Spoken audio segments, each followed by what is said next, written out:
Hey, join and see if we're still doing it. Yeah, see if we're still doing it.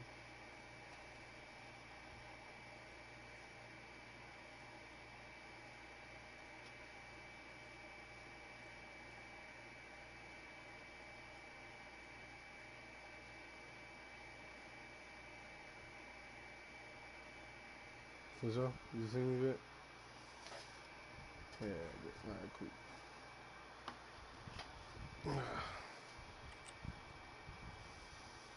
cool. Back again, bro. Why did that? Stanley decided to go to the meeting room to check on his co-workers. He never functioned well by himself and constantly needed support and guidance from others, so the thought of total solitude was terrifying to him.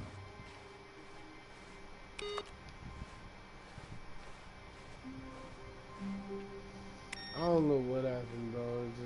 It just stopped showing the screen. So I just restarted the screen, bro. We're back to where we were before. Oh, good. You notice my sign. Yes, I have something very exciting to show you.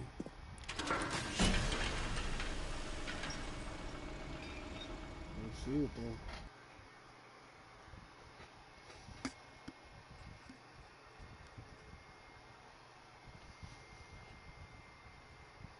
For sure, gotta be the favorite YouTuber, you know. But what was that?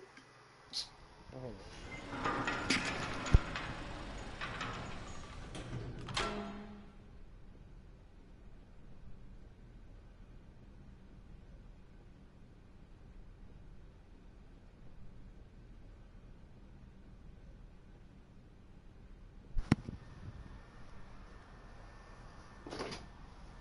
Huh? A-bit, what type of game is that anyway? Cause I was gone. Okay, so the game is called Stanley Parable, right? You see, Stanley, I've been reflecting on the Stanley Parable and about how roundly disappointing this ultra-deluxe version has turned out to be. The original Stanley Parable was a landmark, and any new content for it should live up to that legacy. So forget this ultra-deluxe nonsense. I say we take it one step even further. Which is why I'm very proud to announce for the first time ever, the Stanley Parable 2. Oh, no. Yes, you see, isn't this far superior to a measly port with a few minor additions? Think of all the new territory we'll cover with a fully fledged sequel, an entirely new experience, built from the ground up. Why, there are so many possibilities. It could go in so many different directions. This is what fans have truly been asking for.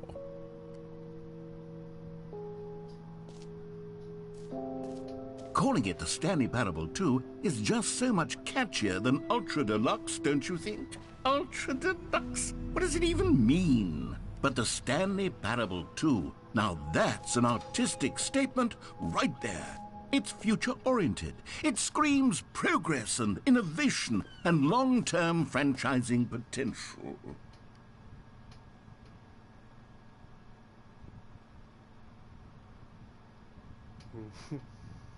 More TSP2, better. Okay.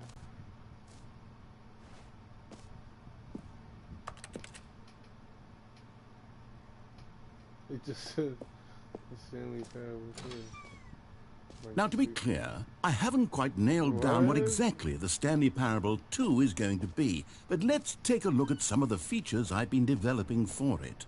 I figure that if I can loosely organize a handful of interesting concepts, that surely the game will sort of naturally spring up around them. It'll all work itself out. Game development is much more of a fuzzy magic than anything scientific or logical, really.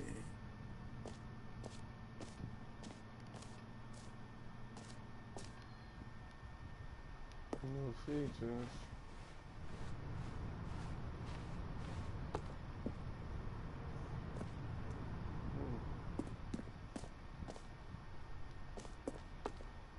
Why are they always Here we are. Go on. Try out some of the new features.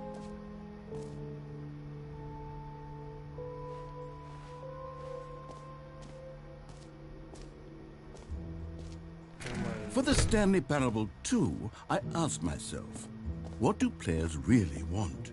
And of course, the first and most obvious answer is that they want to be individually recognized and validated as people. So with that in mind, my first addition to the game is this button which speaks the name of the person playing the game. Isn't that wonderful? Jim.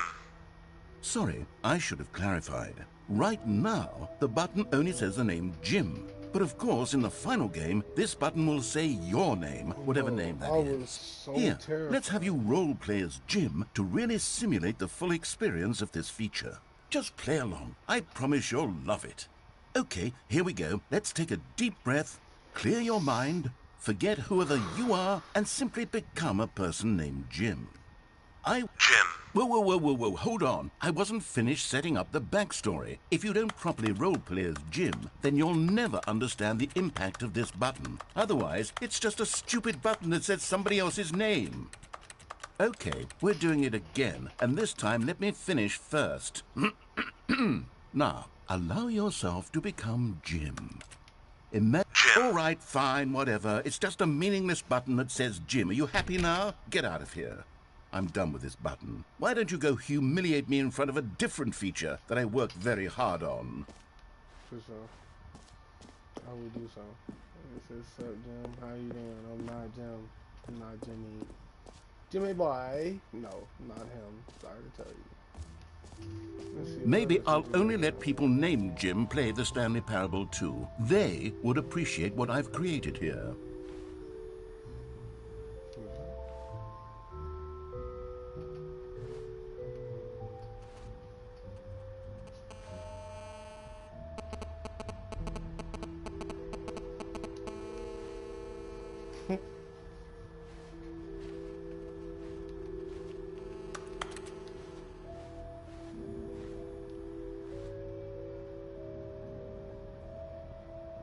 Infinite Hall.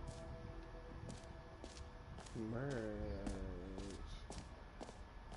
Hey, bro, y'all scan that. Get some merch, bro. You got to scan it too, bro. Oh, so. Scan it. Let me back it up for y'all so I can see it. Back it up. Back it up. Here we go. Hold on, I got y'all. Let me go ahead and see what's going on here, bro. Scan QR code. Okay. Open the browser, bro. And that bit actually worked too, bro.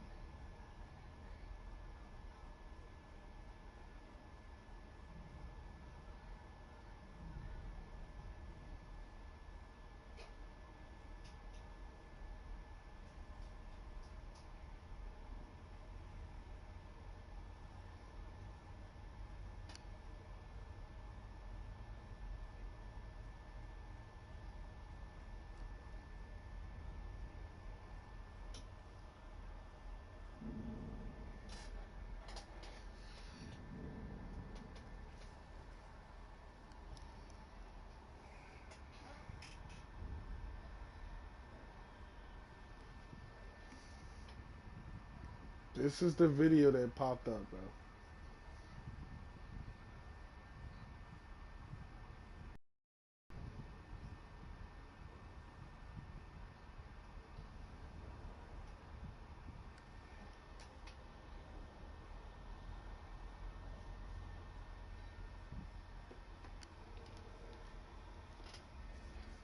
Okay, we're gonna move on. Insurance budget. Okay, I'll be honest, I haven't yet decided on this one. I think that in the new version, the office could use a bit of decoration, like balloons. But I'm undecided on Get Well Someday and Happy 12th Birthday. Which would you go with? Get well someday?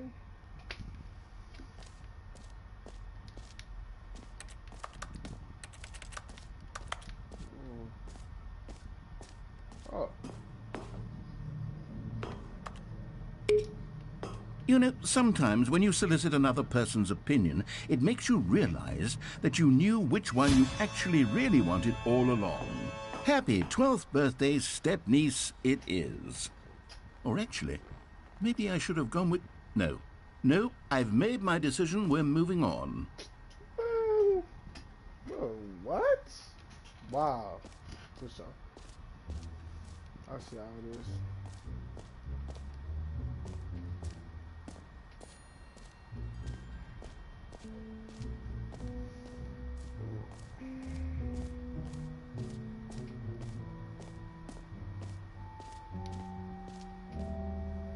Collectible. Can we find it?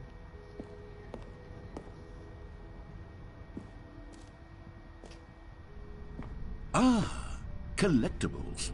Now it's a real video game. In the Stanley Parable 2, you'll run around gathering up these miniature Stanley figurines. And what's truly innovative is that there will be no reward for collecting all of them. I don't want to stifle the intrinsic joy of watching a number go up. You simply collect all of them, and then you move the hell on with your unremarkable life.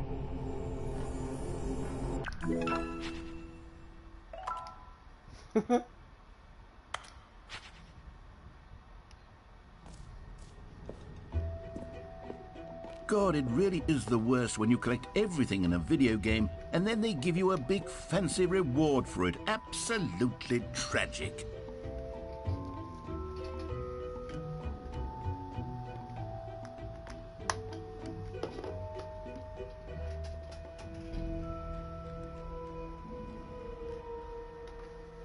Okay.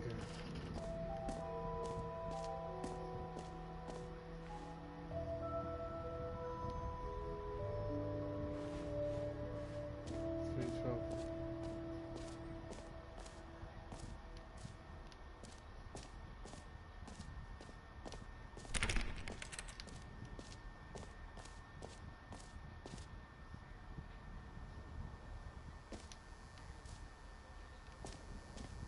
Now here's something special. You remember that broken test trophy that got left in the game on accident?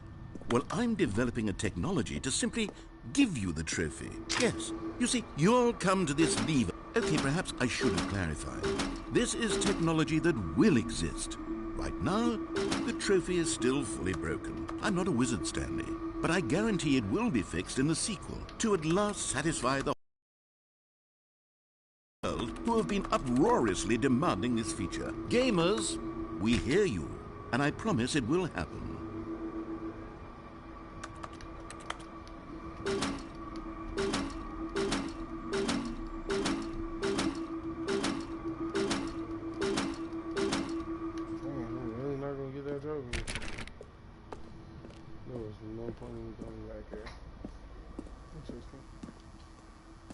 Bro, what is happening here, bro? What else? What other exhibits haven't we seen yet?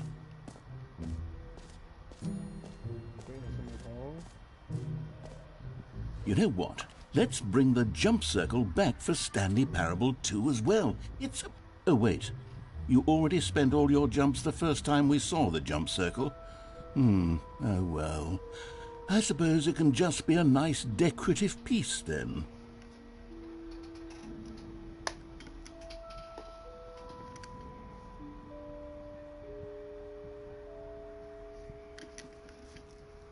Yo, what's up, dude?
Stanley, here's an idea that I'm truly fond of. It's never been done before in a video game.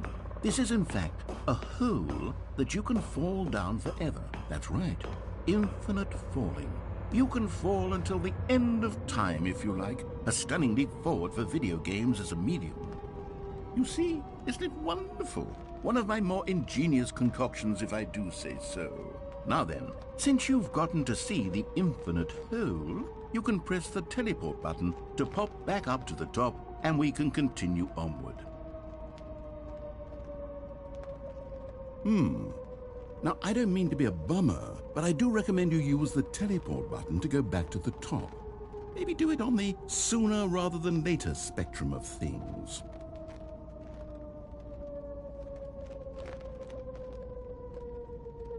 Okay, Stanley, I don't know quite how to say this tactfully, but it's possible that I slightly exaggerated the infinite nature of the hole. Is it a very, very deep hole? To be certain it is. It's an extremely deep hole. I don't want anyone to say that it isn't an astonishingly deep hole. It is. Is it infinite? Well, that sort of depends on your definition of infinity. From one perspective, the infinite is merely philosophical in nature. It's more of a... Okay, well, good for you. You found the bottom of the hole. You found me out, Stanley. I'm a liar and a cheat, and you're so clever. Look, I think the issue here is just that you're unusually fascinated by falling. What normal person actually wants to fall infinitely? I figured the hole was as deep as anyone would actually need. Don't you put this on me. Maybe you're the problem.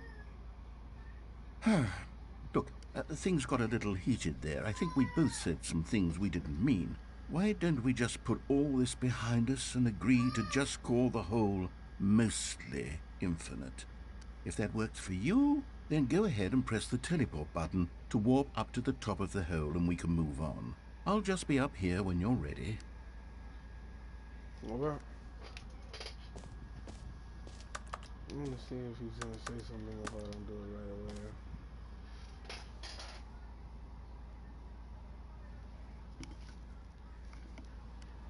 Great. Now, I'm very excited to show you even more of my idea. Oh, for heaven... You see, I was right. The problem is you. The problem is that you like holes too much. Not normal. A normal person would have said, yep, that's an infinite hole right there. Goes on forever till the end of time. Don't need to see it all, but not you. Oh, no, no, no, no. You have a weird sort of...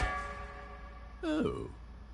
Did the hole seem even shorter to you this time? I couldn't help but feel like you spent a little less time in there than you did before. I mean, admittedly, I didn't make an infinite hole, but I didn't think it was that not infinite.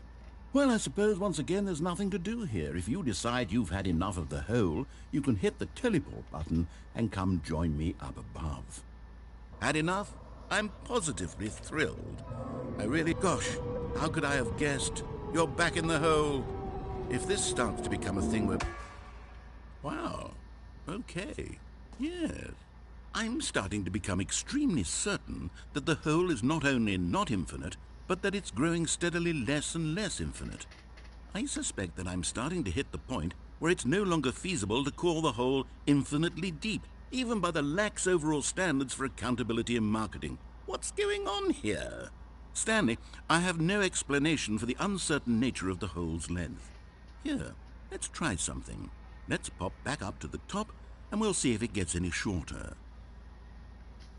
Well, there it is. The shame of my lie has come to haunt me. Not only is the hole not infinite... How is this still appealing to you? I know you're obsessed with holes, but at this depth, I just can't see this scratching the itch. Oh, who am I to judge? You just do whatever it is you're here to do and hit the teleport button when you're ready to move on. Is the, teleport button not working? Not at all, my boy. You sure? Well, I mean, I really don't have an explanation. It was working just a moment ago. Try it again. Still nothing? Well, I suppose there is one thing I can do to fix this. I'm out. Goodbye, Stanley. You couldn't bear to be away from the hole, and now you'll get more time with it than you could ever have asked for. It's a win for everyone. You get to be with the hole, I get to do literally anything else. Take care, Stanley. I hope you and the whole have a wonderful rest of eternity together. He really just left me, bro.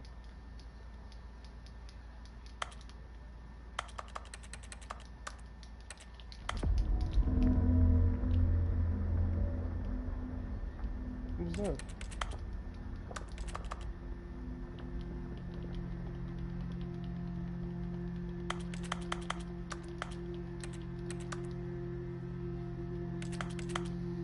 Wait, no.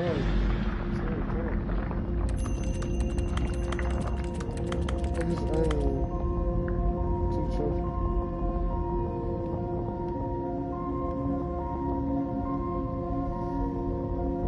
What's going on, bro?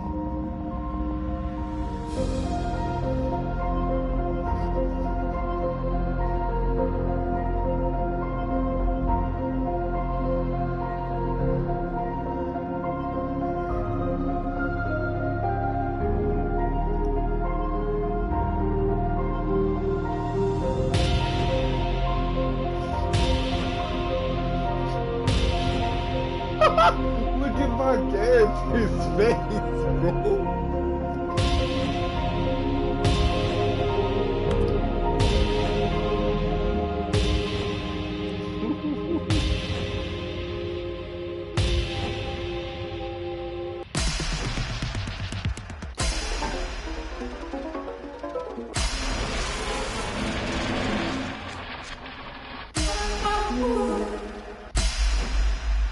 My head's stronger.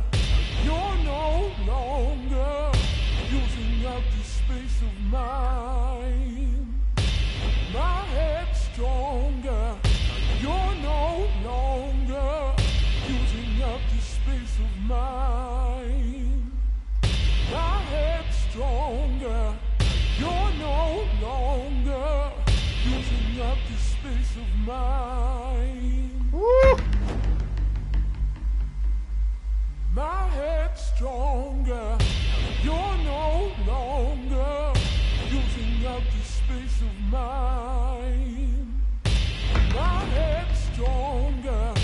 You're no longer using up the space of mine. My head's stronger. You're no longer using up the space of mine. My head's stronger. Using up the space of mine. My head's stronger. You're no longer using up the space of mine.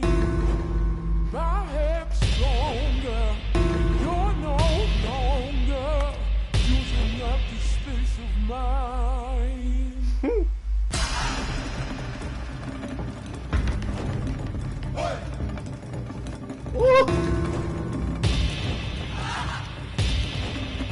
What is going on? But what is happening?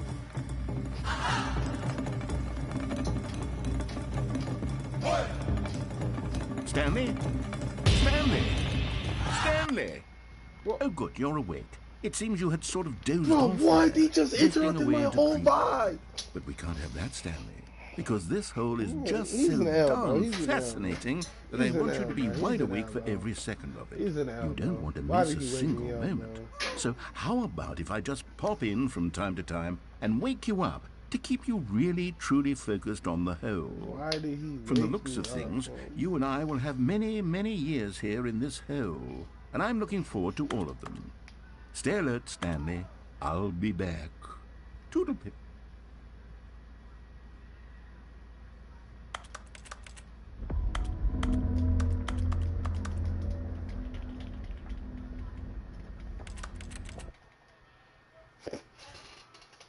Bro, what just happened now, bro? Why he had to interrupt my dream like that?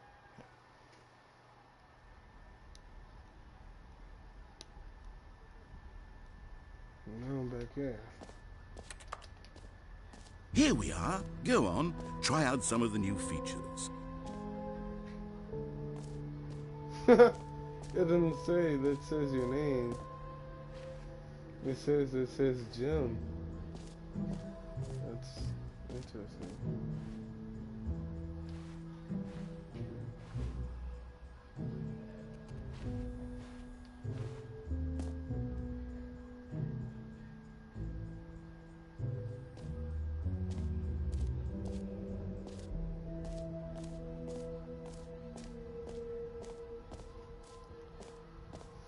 Wonder if I can get that trophy now.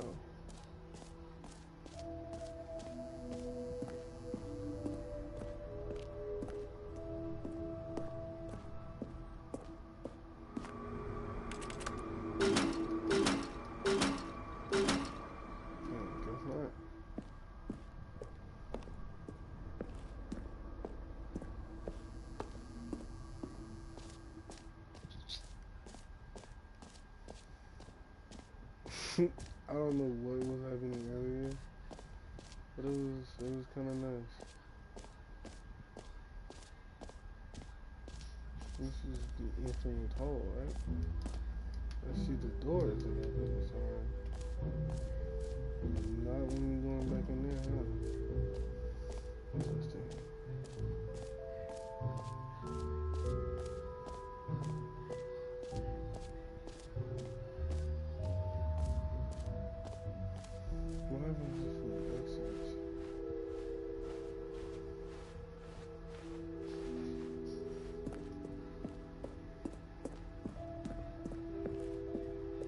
Oh, goodness, Stanley, this is fairly awkward. I hate to do this, but before you leave, you really should go to the bucket exhibit. You see, there's a surprise I was going to spring on you later, and it involves the bucket. And I really do hate to break the illusion, but it's important that you go see the bucket, okay? All right, I'll get out of your hair now. Forgot about the bucket, didn't I? I remember looking at it, but I never went up there. Yeah, I remember that. Forgot about the bucket. A common complaint of the Stanley Parable was that it was confusing and paradoxical, that it engendered a chaotic sense of reckless despair in those who played it. Well, I'm happy to say that after much consideration, I've engineered a clever solution to this fundamental problem with the game. It's the Stanley Parable Reassurance Bucket. You see, Stanley, anytime you're holding the bucket, a sense of calm and ease will fill your mind and your heart. It's true. As long as you hold on to the bucket, the many disorienting contradictions of the Stanley Parable will feel perfectly normal and perhaps even comforting. You may even come to long for the gentle embrace of jarring cognitive dissonance while the bucket is in your arms. And to be honest, it's a much more convenient solution for me than actually redesigning the game to be less uncomfortable. Can you imagine what a pain in the ass that would be? Yes, the bucket is the perfect solution. Come on, give it a try.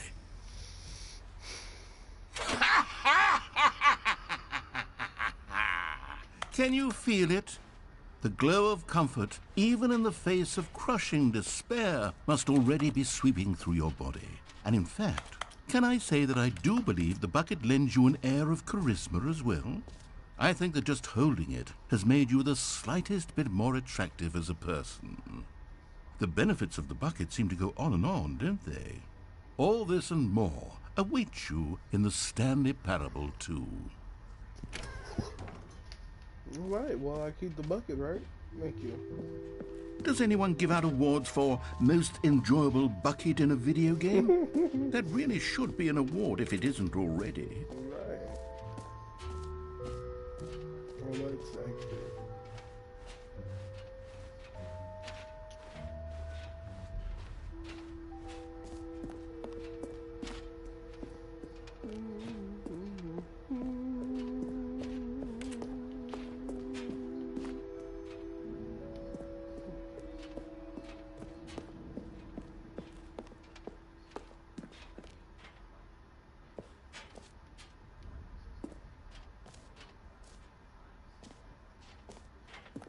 So, Stanley, what do you think? Do you like all of the new features? Yes, I know it's not exactly clear yet how exactly these features will come together as one single coherent video game, but I can feel it in my soul. It's going to work. There's definitely a good game in there somewhere. Say, let's do an experiment. I'll arrange these new features together, and we'll see whether or not it coheres into a meaningful gameplay experience. Okay. Are you ready? Here it is. I give you the Stanley Parable 2.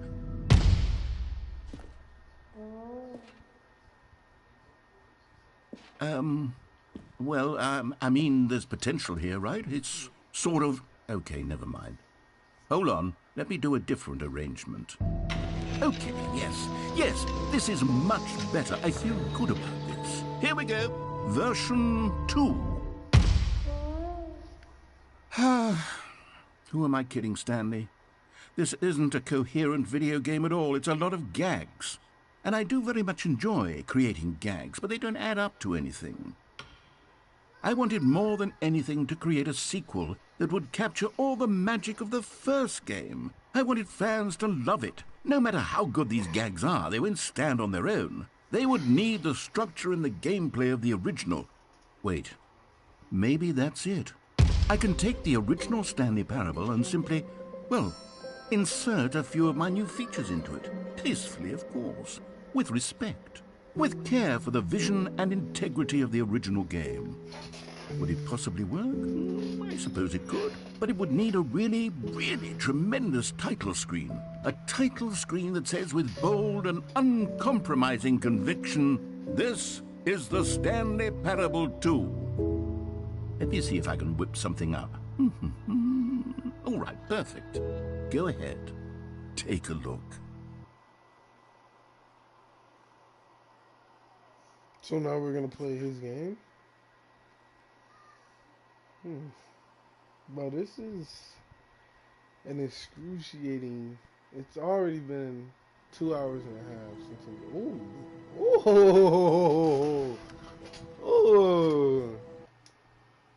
Okay.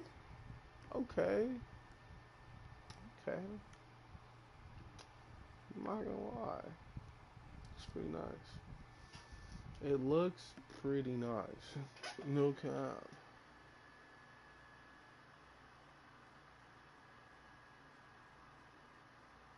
This is the story of a man named Stanley. Stanley worked for a company in a big building where he was employee number 427. Employee number 427's job was simple. He sat at his desk in room 427 and he put...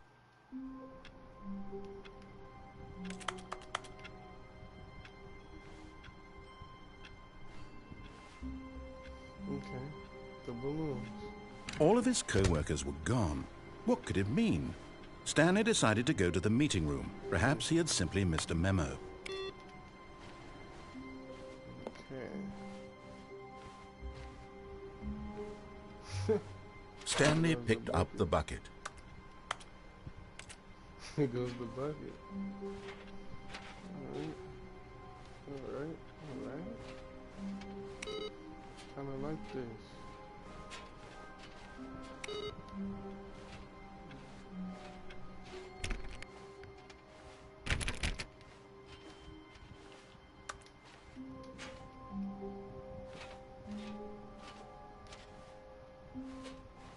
Stanley clutched the bucket tightly to his chest and entered the door on his left.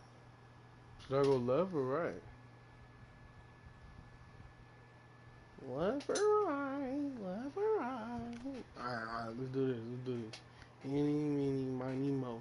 Catch a tiger by its toe. We're gonna skip the rest. My mom said to pick you. I guess we're going left then. It's too late. I already went left.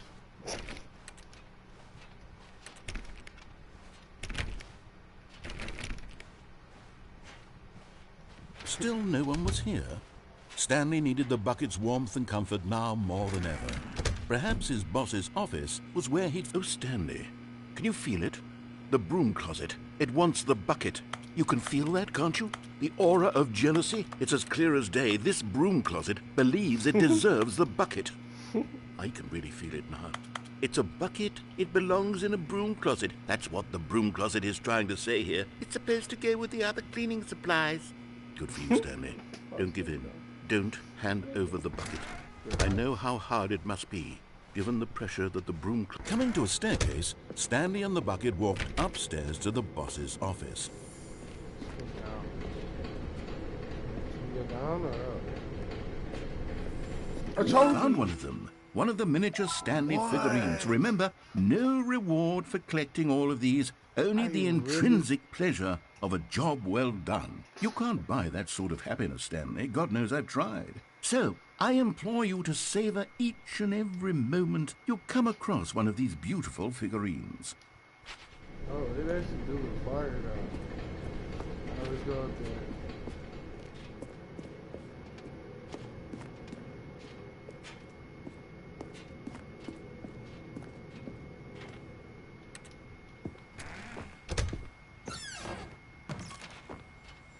Oh, money in the morning, money in the evening, money for breakfast.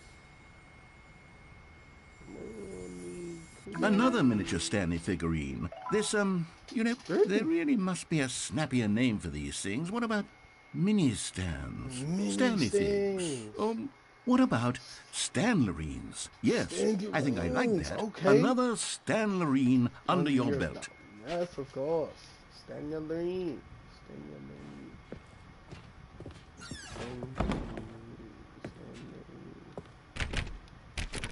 Can't open this no more. No more. Stepping into his manager's office, Stanley was once again stunned to discover not an indication of any human life.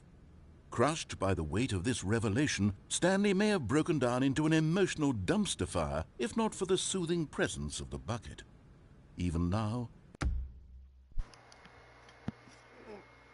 I'll be right back.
My mistake.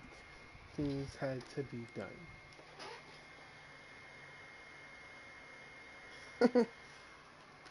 No, not taking. Let's see.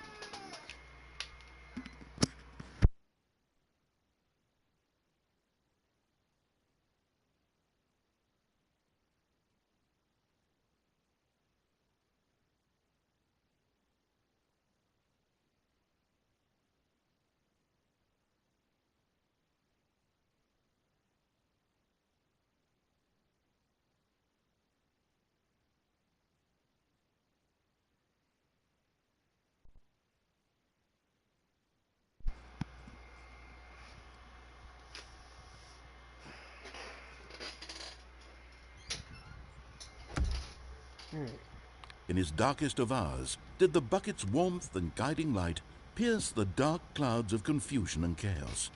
It would be with him always. The bucket would, and he knew it. The two of them were inseparable. At this point, Stanley was so absorbed in the tender spiritual connection he shared with the bucket that he didn't notice the keypad behind the boss's desk. Nor in his bliss of simply being near the bucket did he have any notion that the PIN number for the keypad was 2845.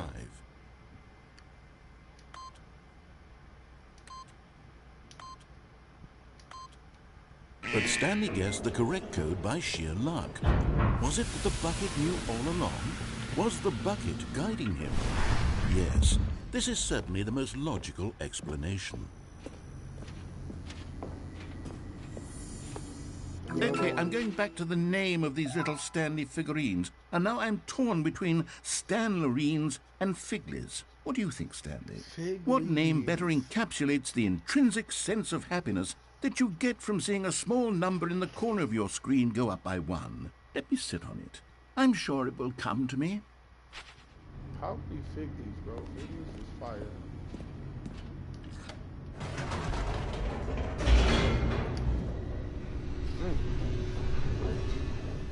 Spent almost another half an hour being outside of my room. Alright. That was a full mistake. That should not have happened for real.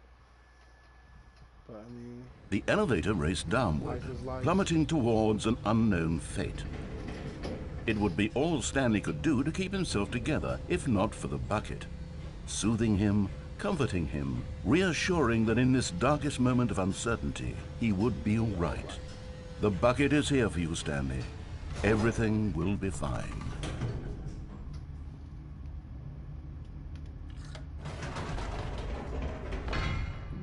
Wait, Stanley said to the bucket. Can we go back up? When I was pressing those keypad buttons, there was something very intriguing about the number 3. I want to go back so I can try pressing the number 3 again. The bucket said nothing.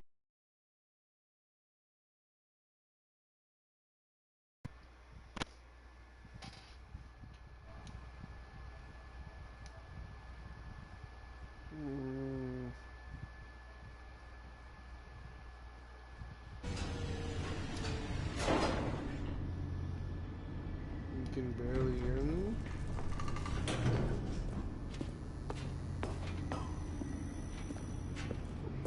Here we are, said Stanley. Now I'm going to try out that number 3 button.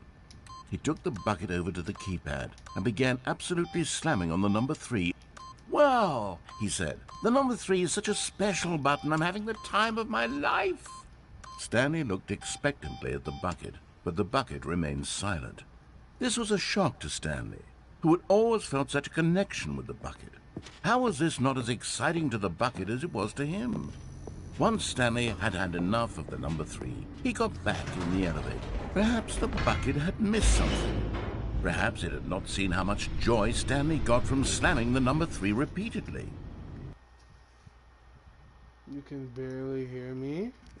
Are you for real? Be for real, man. Be for real.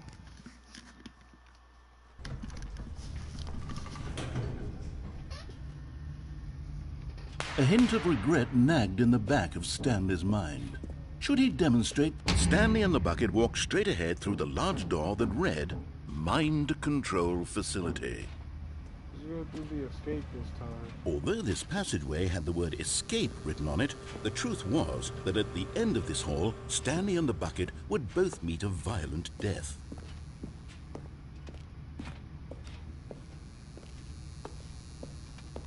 The door behind them was not shut. Stanley and the bucket still had every opportunity to turn around and get back on track. At this point, Stanley and the bucket were knowingly walking forward into a very painful death for each of them.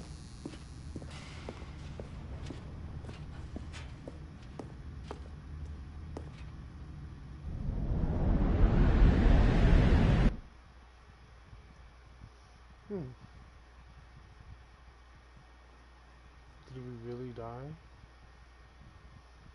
Or did we just restart?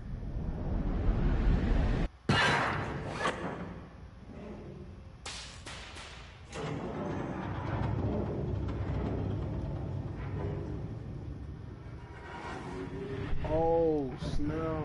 As the machine whirred into motion and Stanley and the bucket inched closer to their demise, Stanley reflected on how meaningless the bucket's warmth and comfort had turned out to be. To be sure, it puts the mind and the soul at ease to embrace the bucket, but what use is a sense of ease when you're about to be crushed to death? This is what Stanley thought to himself, and he sort of kicked himself for wasting so much time carrying a bucket everywhere. Farewell, Stanley.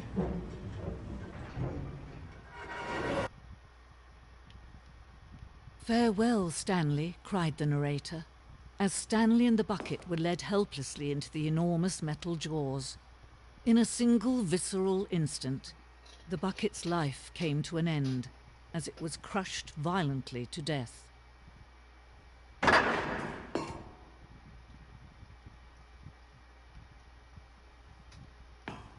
Huh? It was a shame, the death of such a magnificent bucket. It's true that all buckets are radiant in their own way, but this one stood above the rest. It was a glorious bucket to behold. The bucket. Fucking into the crane. You're standing at the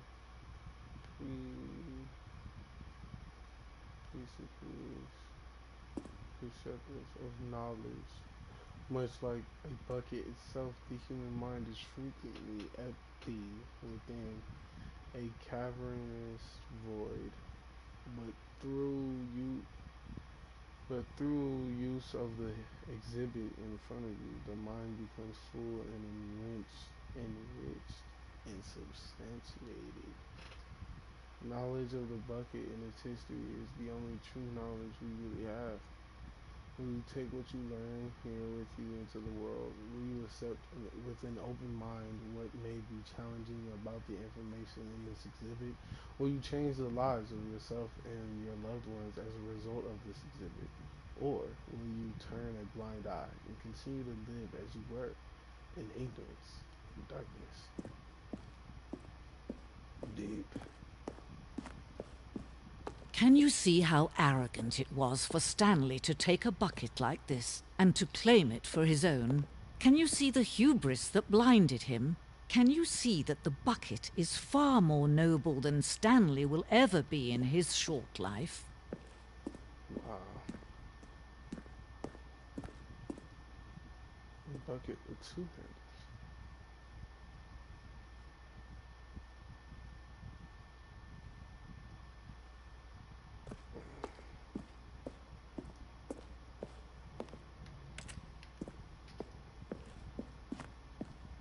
Wasn't there a line there before? Inferno bucket?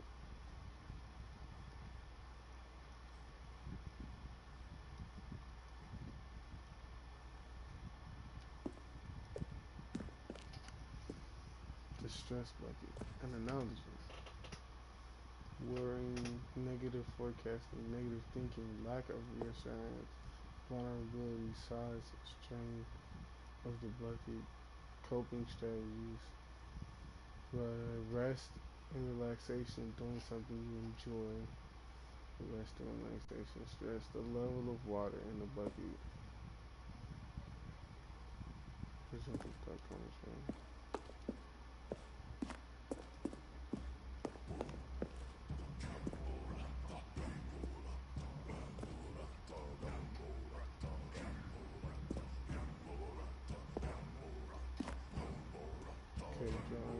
While we know the buckets predate the existence of mankind, we do not know by how long. This cave drawing depicts early man's discovery of the practical uses of the bucket, by which time the bucket had already likely been around for several millennia.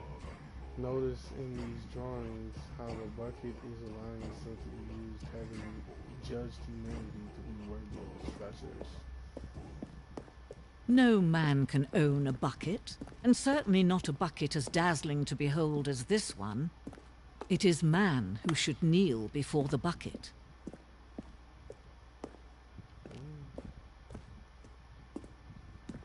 The hanging bucket. That's what I was saying. This bucket right here. This piece symbolizes the necessary relationship between a bucket and humanity. However clear our grasp of the bucket may be, there is yet more that is always out of reach. This distance, inevitability, is for our own good. Oh, sorry. I thought I was gonna fall. Guess not. But there is something we can do. Something we can do together, you and I, that will right this terrible wrong. Let Stanley die. Let him be crushed by the machine. Don't reset the game. Don't give him another opportunity to run off with another beautiful bucket. We can save the world's buckets from their treatment as tools and implements if only we let Stanley die together. The bucket shall take its place as ruler, as leader, as commander of a new world, a new vision for... It let me die. I just died. I'm dead.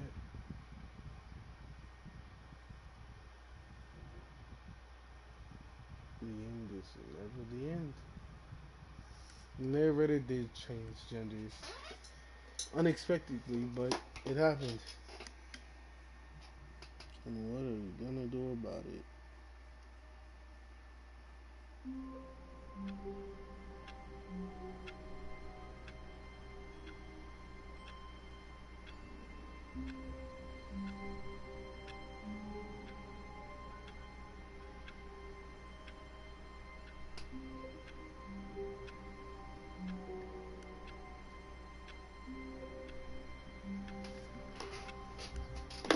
Oh snap! Drop my phone, boy. Okay. All of his co-workers were gone. What could it mean? Stanley decided to go to the meeting room. Perhaps he had simply missed a memo. I was gonna say, did I always take a left? Or wasn't it a right? Did I always take a left? Maybe I don't touch the bucket this time. I'm gonna grab the bucket. Let's leave the bucket.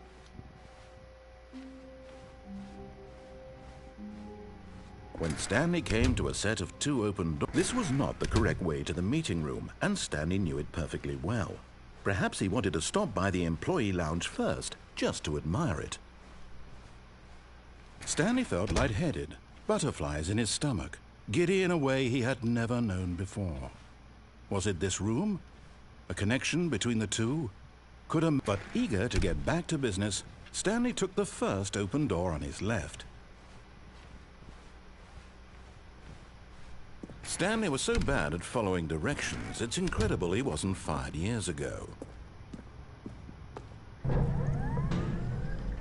But in his eagerness to prove that he is in control of the story and no one gets to tell him what to do, Stanley leapt from the platform and plunged to his death. Good job, Stanley. Everyone thinks you are very powerful. Interesting. Now I'm just going through the motions because at this point, I don't think there is a way to beat the game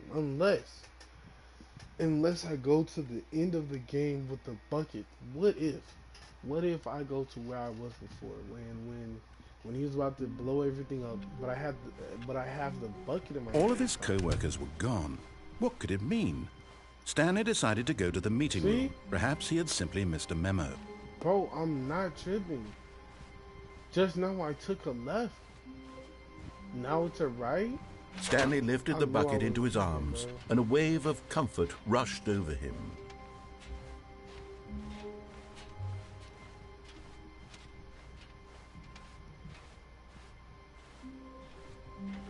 This is a new hallway, bro.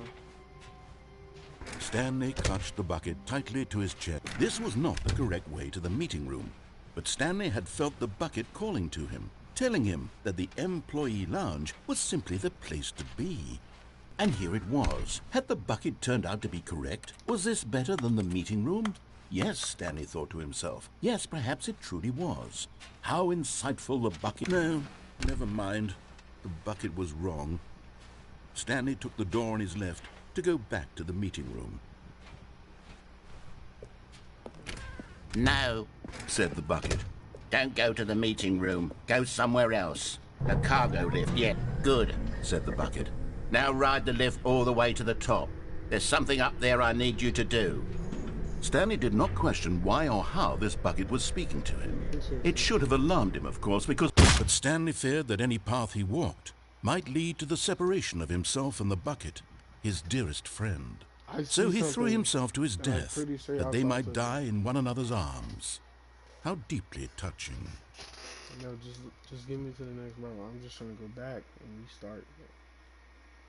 I saw something that I need to go get, though. I didn't see that path before, but I see it now. I hope y'all saw it too, bro. It's cool. Me and see it, you're gonna see it, man. You're gonna see it now, unless they change the you know. All of his co-workers were gone. What could it mean? Stanley decided to go to the meeting room. Perhaps he had simply missed a memo. The confusion and the chaos all seemed to melt away as Stanley embraced the bucket.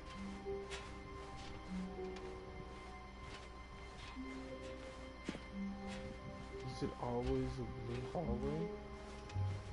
Stanley clutched the bucket tightly to his... This was not the correct way to the meeting room, but Stanley had felt the bucket calling to him, telling him that the employee lounge was simply the place to be. And here it was. Had the bucket turned out to be correct? No, never mind. The bucket was wrong. Stanley took the door on his left to go back to the meeting room. No, said the bucket. Don't go to the meeting room. Go somewhere else. The cargo lift, yes. Go there. Go to the cargo lift.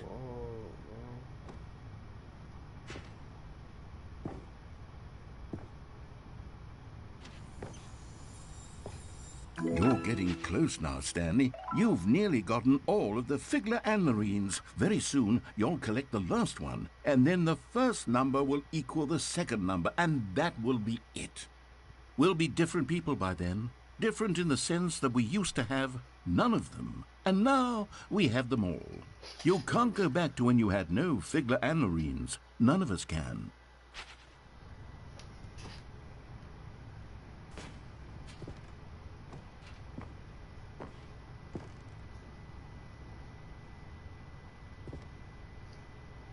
The dark door is open.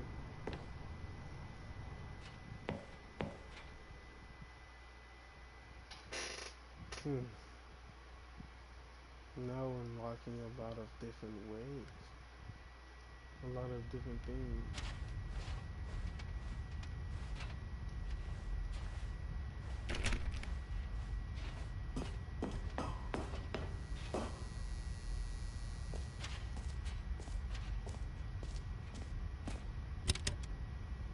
This is kind of creepy.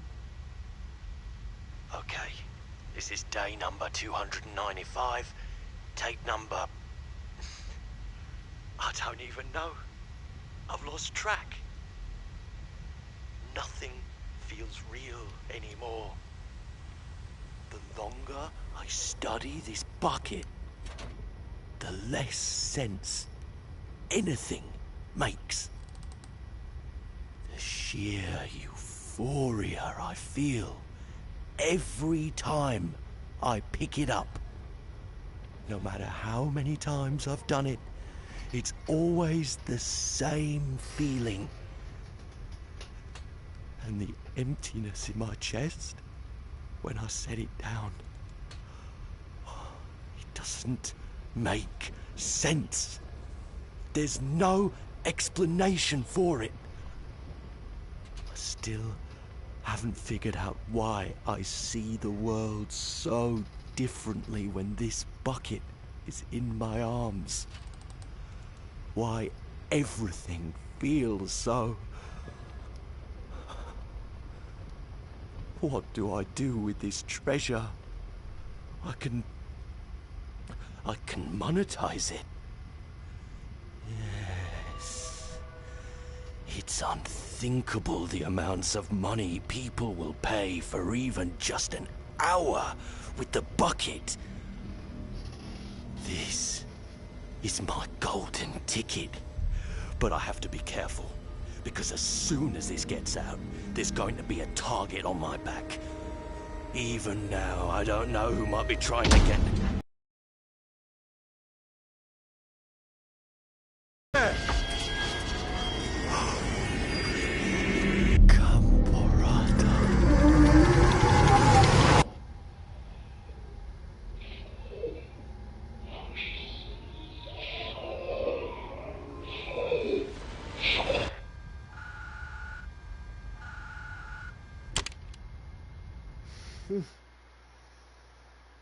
Smell what on was yummy, man. I thought this would be a jump scare and I would have been out of here, bro.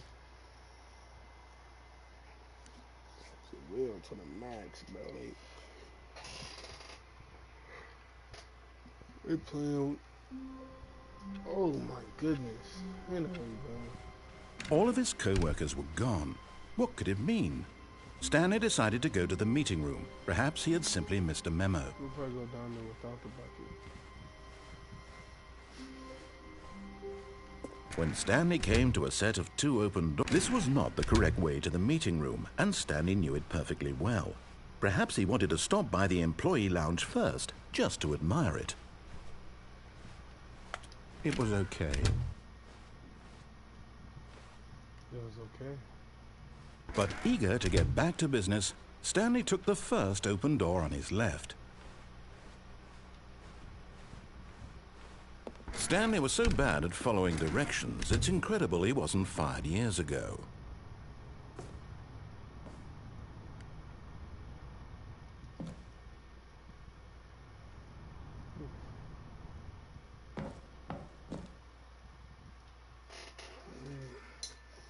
I want to see if it's different without the bucket. Right.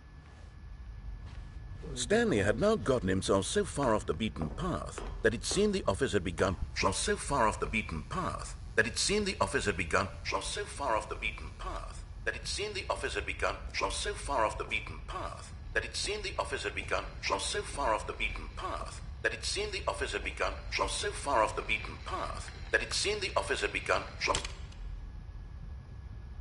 So far off the beaten.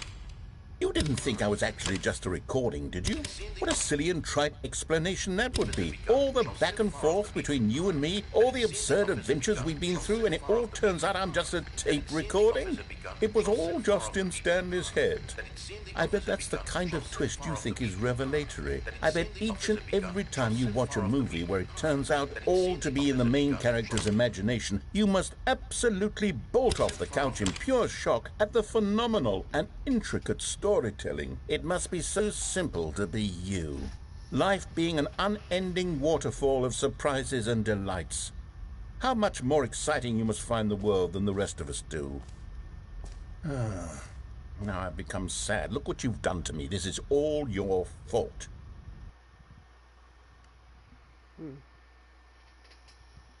Good, interesting. Everybody keep asking what in the world is happening. I can't tell you what is happening. Everything is happening at this point. Everything and nothing is happening at the same time. All of his co-workers were gone. What could it mean?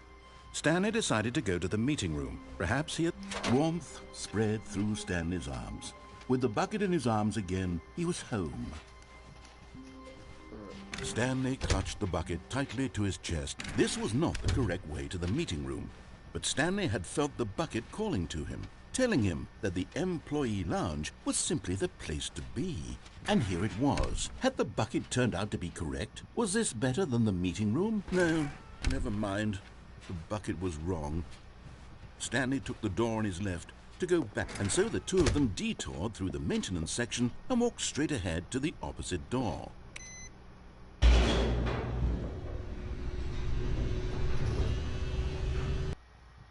Down here with the bucket. Have I been down here with the bucket? I have failed to remember, bro. I cannot remember. Oh, good Stanley. I'm glad you found your way here. I knew you'd find this place eventually. You see, your friends and I are concerned for you, Stanley. We've come together here because we care about you very much. It's this bucket you're carrying around everywhere. The bucket isn't even from the original Stanley Parable. It's just sequel content. We're the ones that matter, Stanley. Classic characters from the first game, like the Adventure Line and the Broom Closet. Because that's what fans want from a sequel. They want more of their favorite jokes, not this bucket that they've never seen before. Yes, I know I'm the one who gave you the bucket, but you're spending too much time with it. Don't you want another story involving the Adventure Line? We could make the Adventure Line go somewhere new. Yes, yes, that's what the fans want. Let's do it.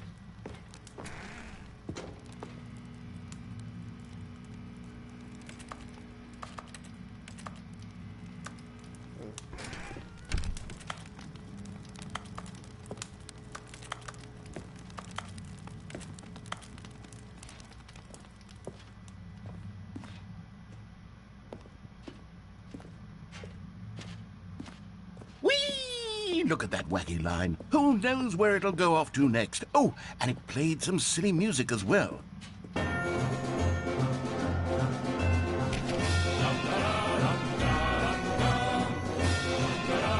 Now this is what the Stanley Parable is all about. Don't you remember all those great jokes from the original dialogue? Also, Stanley is addicted to drugs and hookers. Yes, it's as classic now as it was back then. Let's do it for the fans, Stanley. Let's give them more content exactly like this. But if we want to do that, you're going to have to give something up. Not giving the bucket up, bro. I don't know what he thinks, bro. This bucket is with me forever and forever, bro. Don't you get it, Stanley? We need to get rid of the bucket. That's why I'm very proud to introduce a brand new character. This is the Bucket Destroyer. I think it'll make a wonderful new addition to the rich lore of the Stanley Parable. True, it also was not in the original game, but it's such a well-fleshed-out character with so much personality that to me it already feels as though it's been part of the cast all along. Don't you agree? Can you guess what the Bucket Destroyer does? Surely you don't need me to spell it out for you. Go ahead now, Stanley. Say goodbye to the bucket, and then pop it into the machine when you're ready.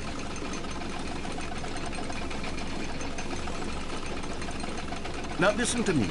It's crucial that you give it the bucket. I don't know what the Bucket Destroyer will do if it can't destroy your bucket. Destroying buckets is all it knows. That is its singular personality trait. Sure, I can hear you saying, how does a character with only one personality trait deserve to join the pantheon of beloved Stanley Parable characters? Well, you see, if you were to really explore the Bucket Destroyer, you would see that its desire to crush buckets is so densely loaded with complexity and nuance that it's really like 10 personality traits. What other object in this game can you even say that about? The Broom Closet? Certainly not. I wonder what sort of Bucket Destroyer merchandise the fans will be clamoring for after this. Okay, the Bucket Destroyer is getting very upset now. You'll have to hurry and feed it. We can't get back to the classic Stanley Parable characters like the Adventure Line or the Bucket Destroyer until you crush that damn bucket. Quickly now, the fans are waiting. Do it, the fans, Stanley. Give the fans what they want. Hurry and... Oh my god, bro. The noise. The noise scared my life, bro. The bucket destroyer. My prized creation. You had so much potential. We were going to do such marvelous things with you, tell such spellbinding stories about you. All of it squandered now. Goodbye, new friend. For the moment in time that you were here, you were magnificent.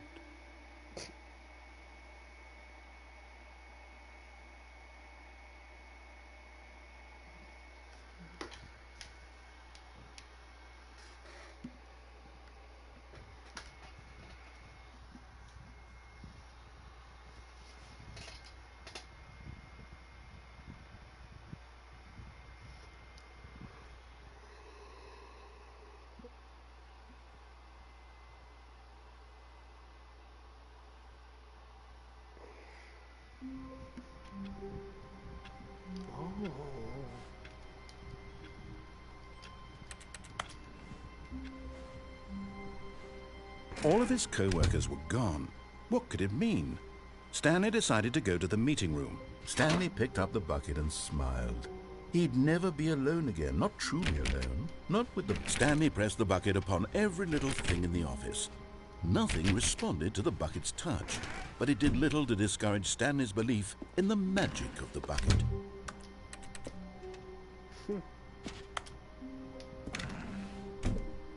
Whiteboard ending. So I've been through a lot of endings already, huh? Interesting. Stanley clutched the bucket tightly to his chest and entered the door on his Right or left. left, right or left, bro.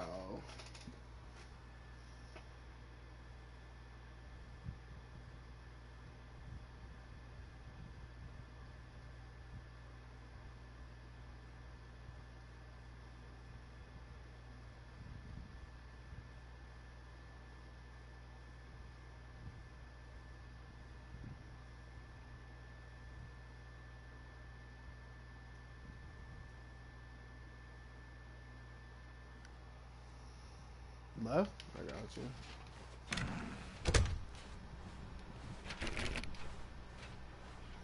Wasn't it just blue? Could've sworn the bucket was just blue.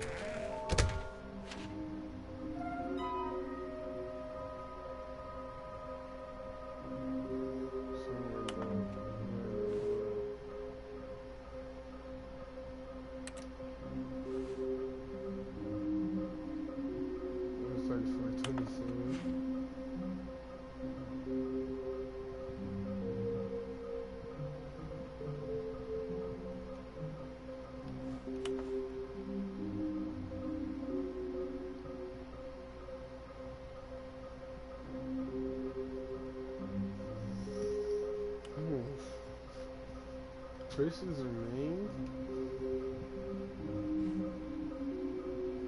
Oh, that's what I was talking about when the gate was open. Oh snap!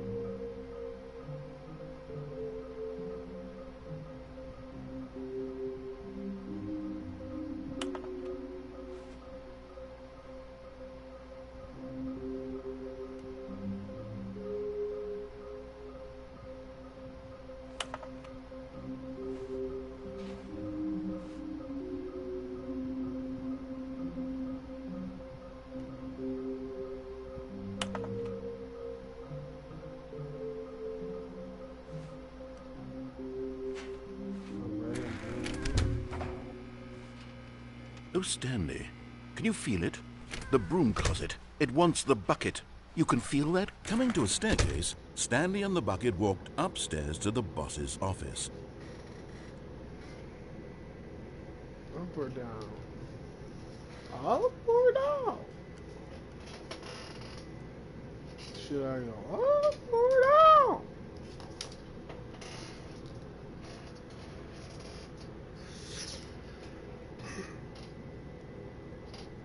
Oh, we'll go down.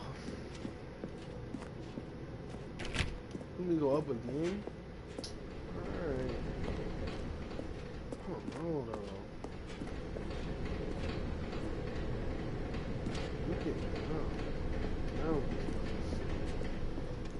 This will go up again.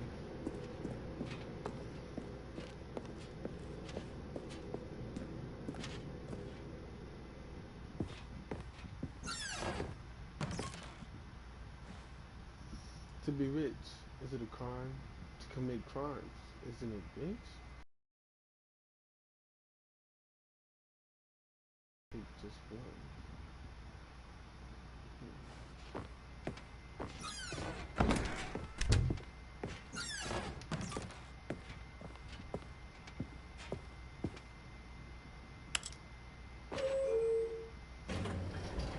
Hopefully it takes this one this time.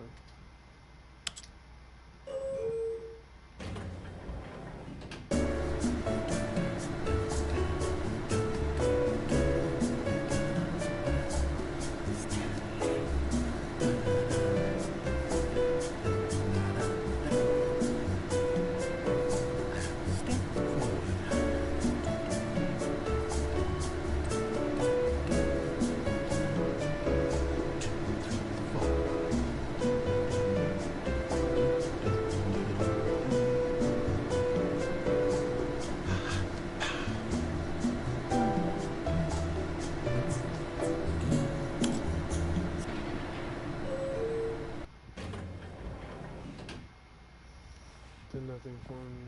Okay. Stepping into his manager's office, Stanley was once again stunned to discover not an indication of any human life. Crushed by the weight of this revelation, Stanley may have broken down into an emotional dumpster fire if not for the soothing presence of the bucket.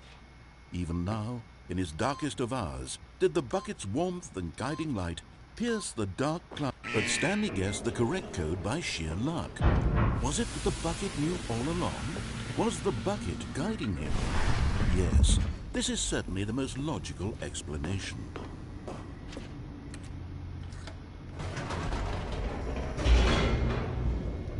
They've been crazy for real, though. Kind of basic, but crazy. You know?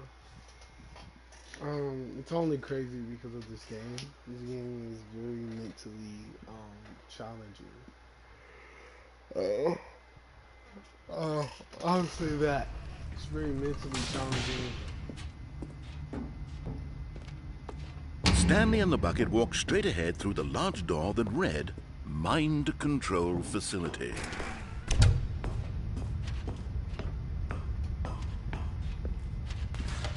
The lights rose on an enormous room packed with television screens.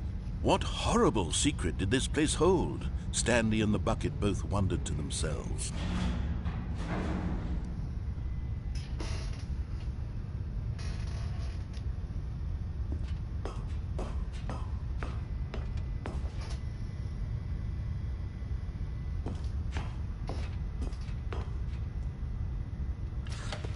The monitors jumped to life, and Stanley nearly dropped the bucket in shock.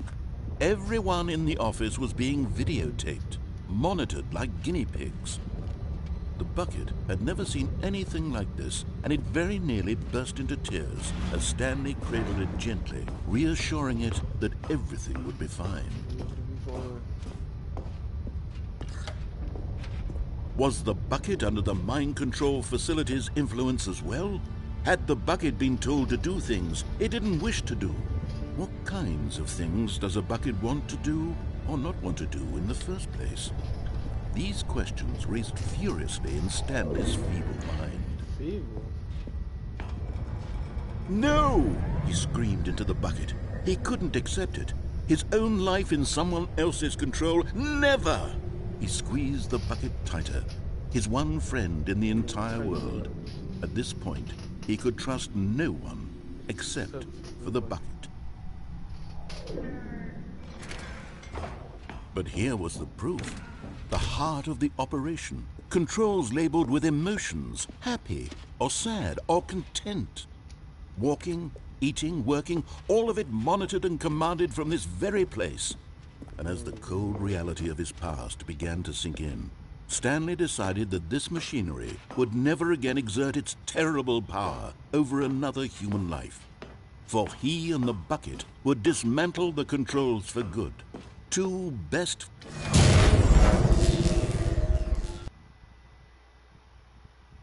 Turned it off for real. Last time I pressed on. This time Stanley I and the pressed bucket off. waited in blackness. Was it over? Yes, they had done it. Stanley and the bucket had defeated their greatest and darkest enemy, freed themselves from the tyrannical grip of the evil mind control machine. Freedom was now mere moments away. Excitedly, the two of them began to discuss the kind of life they wanted to live once they stepped through this massive door. The bucket wanted to learn to roller skate. Stanley wanted to sneeze in every country on Earth. Both of them wanted to begin watching a movie, any movie, but then stop it halfway through and begin watching it in reverse from the end. True, it was a simple life they envisioned, but it was one they'd lived together, with one another to lean on, to trust, to support, and... What? Wait. What was happening? Why had the door stopped? Was Stanley and the bucket not about to be freed? An unbearable silence filled the room, lingering in uncertainty, until finally the truth hit Stanley square in the face. This building did not want the bucket to leave. Even the facility itself recognized the incredible calming presence of the bucket, needed the soothing warmth of the bucket, would go to any lengths not to part with the bucket. No, no, no. Stanley can't leave this place, not while he has such a precious bucket in his arms, not while this building has anything to say about it. Stanley realized he would never again leave this very room, but at least he has the bucket. To be trapped eternally in darkness isn't really so bad, Stanley thought to himself. As long as I have my bucket with me, right? I'll be okay, won't I? Yes, Stanley sir. gulped. Very soon now, he was about to find out.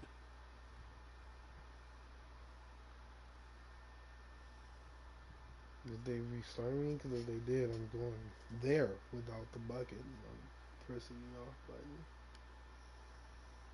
Or should I go there with the bucket, then press the on button to see what outcome would happen? Bro, this is a very long game, bro. Nothing to type? Okay. All of his co-workers were gone. What could it mean? Stanley decided to go to the meeting room. Perhaps he had simply missed a memo.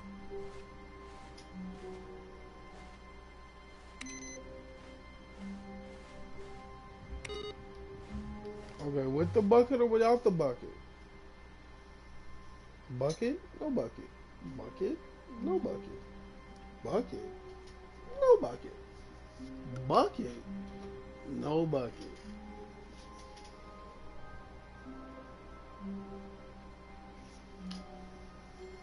We're gonna go without the bucket.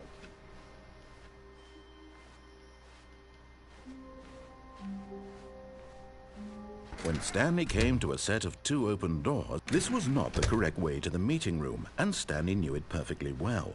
Perhaps he wanted to stop by the employee lounge first, just to admire it. It was okay.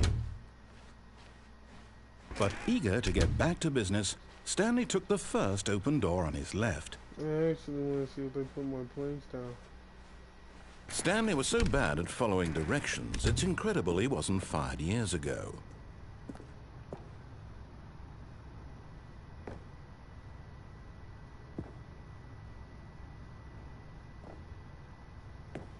Remember, Chris's remains. Who's Chris?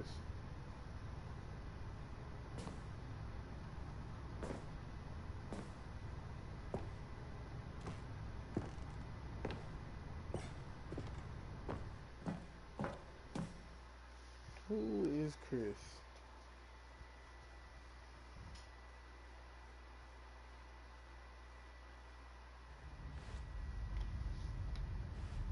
Stanley had now gotten himself so far off the beaten path that it seemed the office had begun. So far off the beaten path that it seemed the office had begun. So far off the beaten path that it seemed the office had begun. So far off the. You didn't think I was actually just. Okay. Give me again. Let's restart. I'm trying to see something, bro. I guess it doesn't matter because the planks aren't popping back up.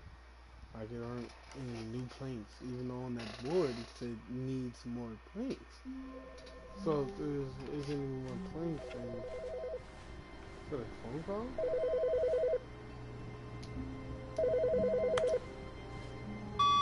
Hi, Stanley. Just wanted to leave you a message to let you know there's a few things I need you to pick up on your way home from work today. We need milk, cereal, dish soap, spaghetti, get a thing of sugar, some bread, and coffee beans, whichever ones you like. I'll give you a call if there's anything I forgot. Thanks, sweetie. See you tonight.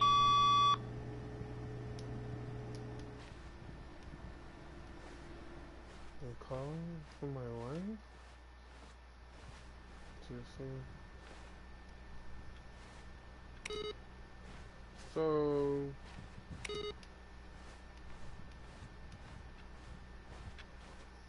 no bucket, and we're gonna go... When Stanley came to a set of 2 open doors, this was not the correct way to the meeting room, and Stanley knew it perfectly well. Perhaps he wanted to stop by the employee lounge first, just to admire it. It was okay. But eager to get back to business, Stanley took the first open door on his left. And so he detoured through the maintenance section, walked straight ahead to the opposite door, and got back on track. That was a weird thing. Like, I didn't even recall. It's interesting. But Stanley didn't want to go back to the office. He wanted to wander about and get even further off track. So now in order to get back, he needed to go, from here it's, left. Oh, no, it's to the right, my mistake. No, not the right. Why would I have ever said it was to the right? What was I thinking? It's clearly... Oh dear, would you hold on for a minute, please? Now, let's see. We went down right, left, down, left, right. Yep, okay, yes. I've got it now. This story is absolutely, definitely this way.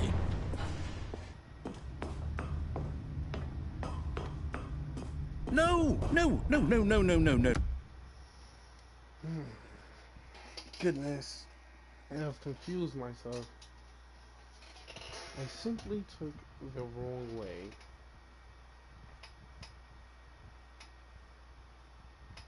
Okay, the right way would be to actually go to the office. All of his co-workers were gone. What could it mean? Stanley decided to go to the meeting room. Perhaps he had simply missed a memo. Okay. So I went the wrong way the first time. When Stanley came to a set of 2 open doors, this was not the correct way to the meeting room, and Stanley knew it perfectly well. Perhaps he wanted to stop by the employee lounge first, just to admire it. It was okay. But eager to get back to business, Stanley took the first open door on his left.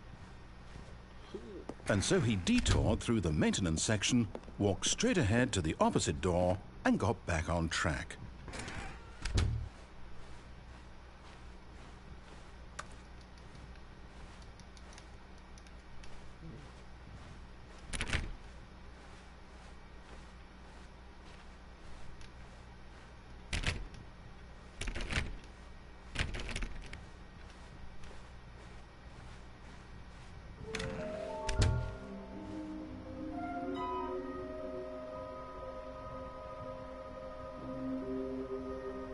So I got the first one, the second one, the third one. Somewhere both red and blue.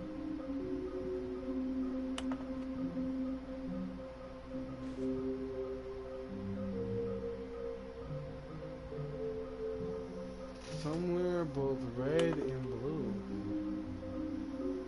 What is somewhere both red and blue?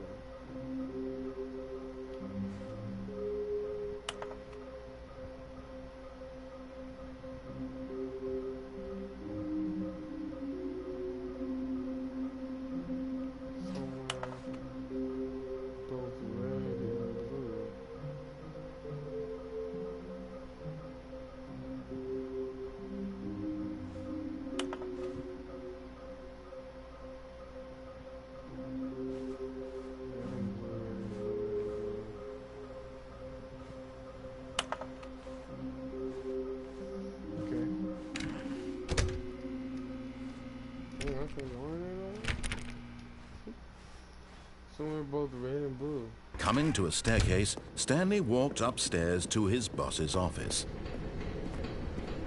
But Stanley just couldn't do it.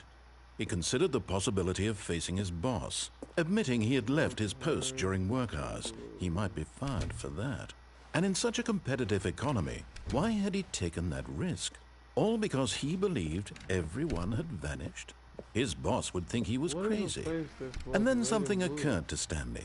Maybe, he thought to himself, maybe I am crazy. All of my co-workers blinking mysteriously out of existence in a single moment for no reason at all? None of it made any logical sense. And as Stanley pondered this, he began to make other strange observations. For example, why couldn't he see his feet when he looked down? Why did doors close automatically behind him wherever he went? And for that matter, these rooms were starting to look pretty familiar. Were they simply repeating? No, Stanley said to himself, this is all too strange. This can't be real. And at last, he came to the conclusion that had been on the tip of his tongue. He just hadn't found the words for it. "I'm dreaming!" he yelled. "This is all a dream." Oh, what a relief Stanley felt to have finally found an answer, an explanation. His co-workers weren't actually gone. He wasn't going to lose his job. He wasn't crazy after all. And he thought to himself, I suppose I'll wake up soon. I'll have to go back to my boring real-life job pushing buttons. I may as well enjoy this while I'm still lucid. So, he imagined himself flying and began to gently float above the ground. Then he imagined himself soaring through space on a magical starfield, and it too appeared. It was so much fun, and Stanley marveled that he had still not woken up. How was he remaining so lucid? And then perhaps the strangest question of them all entered Stanley's head. One he was amazed he hadn't asked himself sooner. Why is there a voice in my head dictating everything that I'm doing and thinking? Now the voice was describing itself being considered by Stanley, who found it particularly strange. I'm dreaming about a voice describing me, thinking about how it's describing my thoughts, he thought. And while he thought it all very odd and wondered if this voice spoke to all people in their dreams, the truth was that, of course, this was not a dream. How could it be? Was Stanley simply deceiving himself, believing that if he's asleep, he doesn't have to take responsibility for himself? Stanley is as awake right now as he's ever been in his life. Now, hearing the voice speak these words was quite a shock to him. For certain, beyond a doubt, that this was in fact a dream. Did the voice not see him float and make the magical stars just a moment ago? How else would the voice explain all that? This voice was a part of himself too. Surely, if he could just... He would prove it. He would prove that he was in control, that this was a dream. So he closed his eyes gently, and he invited himself to wake up. He felt the cool weight of the blanket on his skin, the press of the mattress on his back, the fresh air of a world outside this one. Let me wake up, he thought to himself. I'm through with this dream. I wish it to be over. Let me go back to my job. Let me continue pushing the buttons. Please, it's all I want. I want my apartment, and my wife, and my job. All I want is my life exactly the way it's always been. My life is normal. I am normal. Everything will be fine.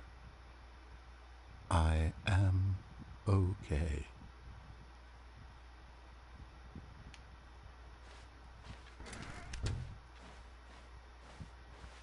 Stanley began screaming. Please, someone, wake me up. My name is Stanley. I have a boss. I have an office. I am real. Please, just someone tell me I am real. I must be real. I must be. Can anyone hear my voice? Who am I? Who am I? And everything went black. Bro, what room is red? This is the story of a woman named Mariella. Mariella woke up on a day like any other. She arose, got dressed, gathered her belongings, and walked to her place of work. But on this particular day, her walk was interrupted by the body of a man who had stumbled through town talking and screaming to himself, and then collapsed dead on the sidewalk. And although she would soon turn to go call for an ambulance, for just a few brief moments she considered the strange man. He was obviously crazy, this much she knew. Everyone knows what crazy people look like. And in that moment, she thought to herself how lucky she was to be normal. I am sane. I am in control of my mind. I know what is real and what isn't. It was comforting to think this, and in a certain way, seeing this man made her feel better. But then she remembered the meeting she had scheduled for that day, the very important people whose impressions of her would affect her career, and by extension, the rest of her life. She had no time for this, so it was only a moment that she stood there, staring down at the body. And then she turned and ran.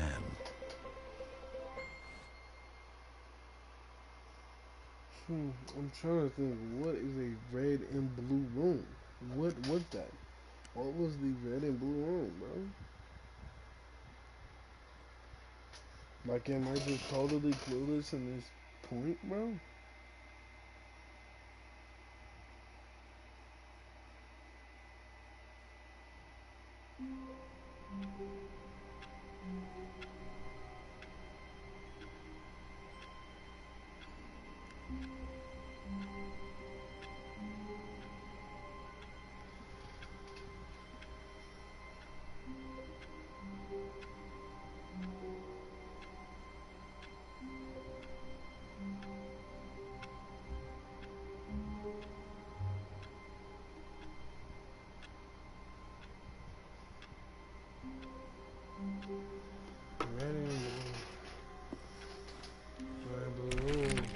Already this was uncomfortable, and Stanley decided that as soon as he found a new space he felt safe in, that he would never leave it again in his life.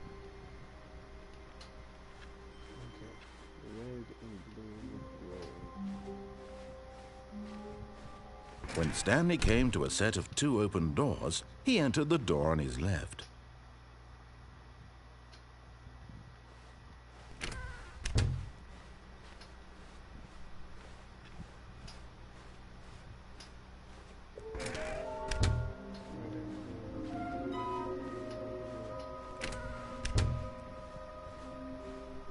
Coming to a staircase, Stanley walked upstairs to his boss's office.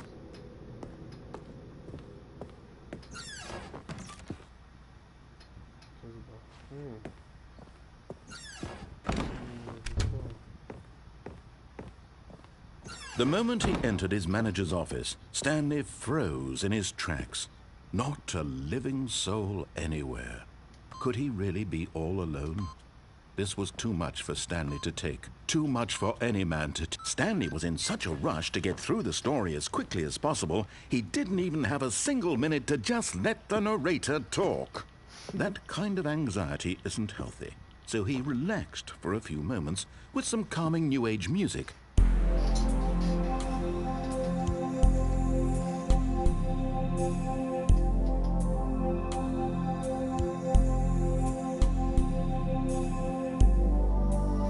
Feeling soothed and rejuvenated, Stanley calmly walked forward into the opened passageway.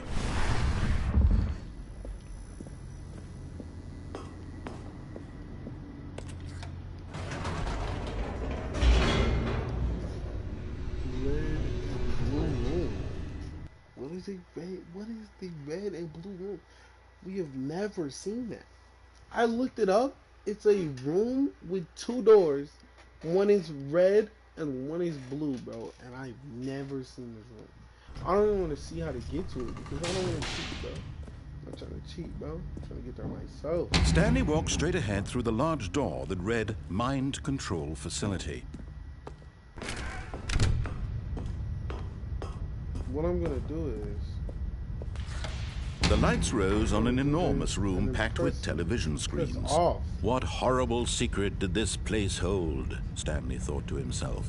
Did he have the strength to find out? Oh, snap. Alright. Let's get it, bro. That's the last thing I'm doing, bro.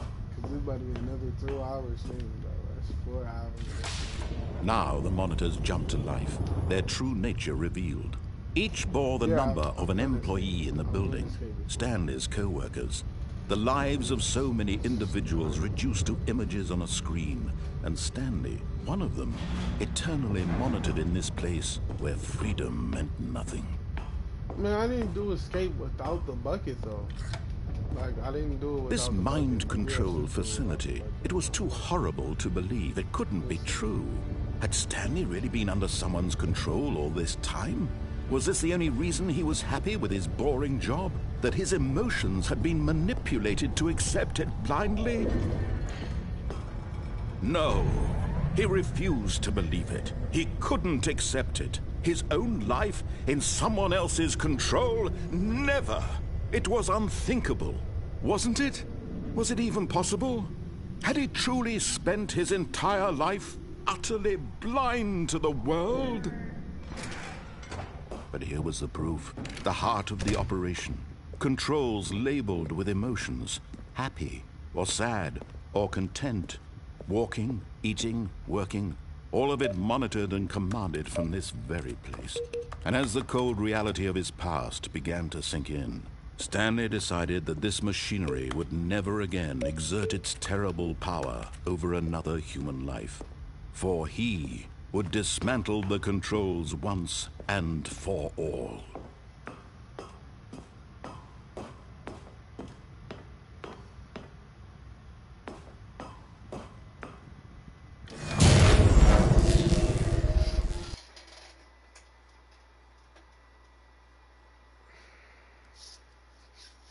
You tell me nothing happened, bro. Come on, bro.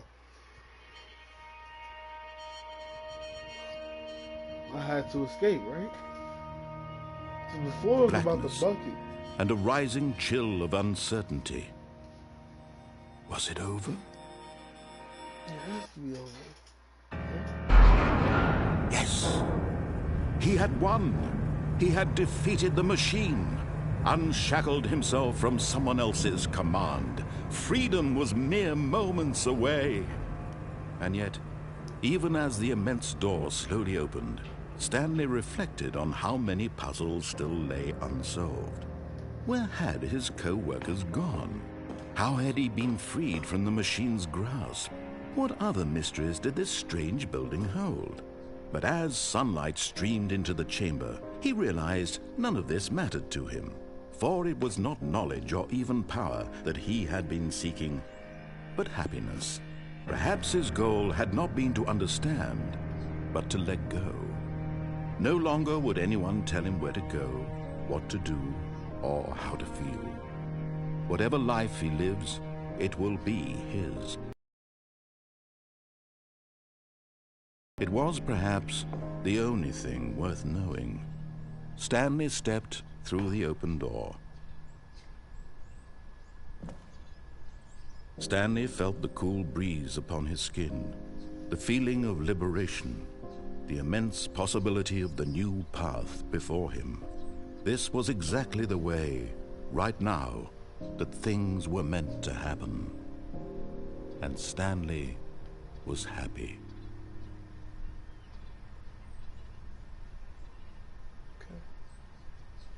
Right. I beat the game. I just got an achievement that said beat the game, bro. Yes, sir. Game completed. That's what I like to see. That's what I like to see. Beat the game. Very satisfied, man. That means I could have beat it a very, very long time ago. If you think about it. Like, if I would have... My first time going over there, I could have beat the game by just pressing the off button like you said, but I didn't. All of his co-workers were gone.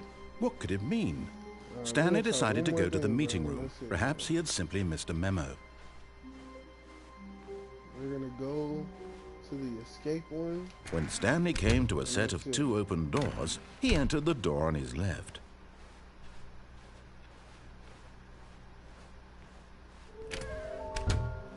Still don't know where And what choices I have to make to get there. I don't know. Coming to a staircase, Stanley walked upstairs to his boss's office. I think it's the same thing. No, it's not. Well, it's one of the same ones, but it's different than the first one. Okay, I think we all know the drill by now. Blah, blah, blah. Dark secrets, the keypad. Stanley pushes some buttons. Oh, hey, look, it's a new passageway. Quelle surprise. Wow, okay.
Stanley walked straight ahead through the large door that read Mind Control Facility. Although this passageway had the word escape written on it, the truth was that at the end of this hall, Stanley would meet his violent death.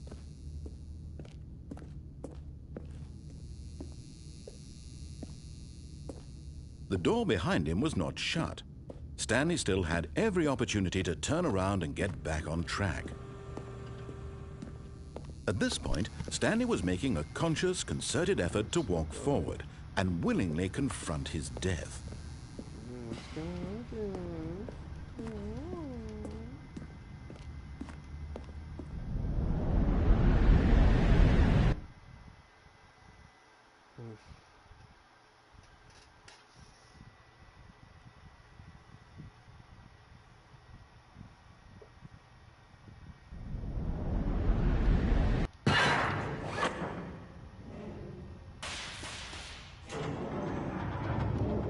As the machine whirred into motion and Stanley was inched closer and closer to his demise, he reflected that his life had been of no consequence whatsoever.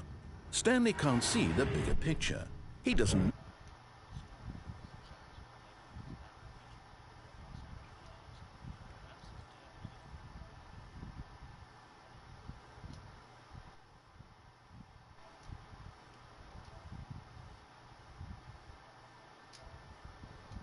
Like plucking the eyeballs from a blind man. And so he resigned and willingly accepted this violent end to his brief and shallow life. Farewell, Stanley.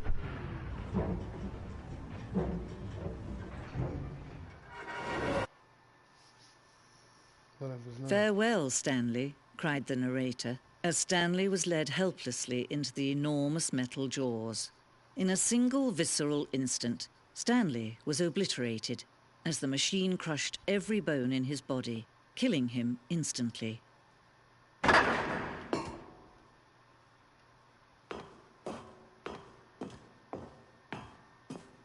And yet it would be just a few minutes before Stanley would restart the game, back in his office, as alive as ever. What exactly did the narrator think he was going to accomplish? When every path you can walk has been created for you long in advance, death becomes meaningless, making life the same. Do you see now? Do you see that Stanley was already dead from the moment he hit start?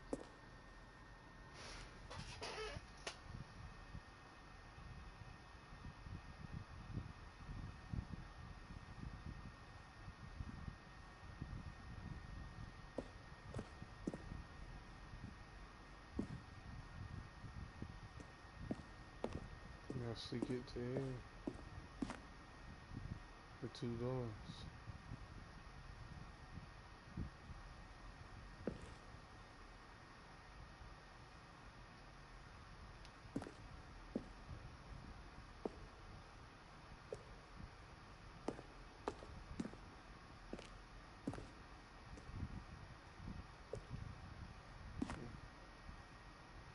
It's the layout of the game.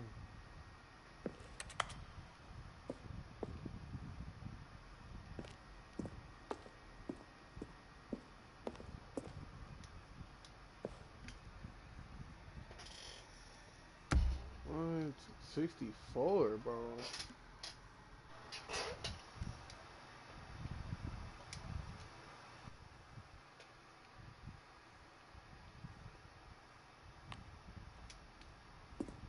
I was just 64.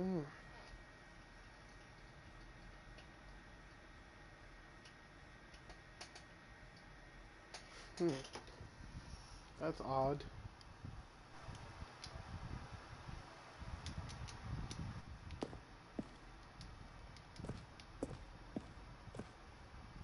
Button sounds.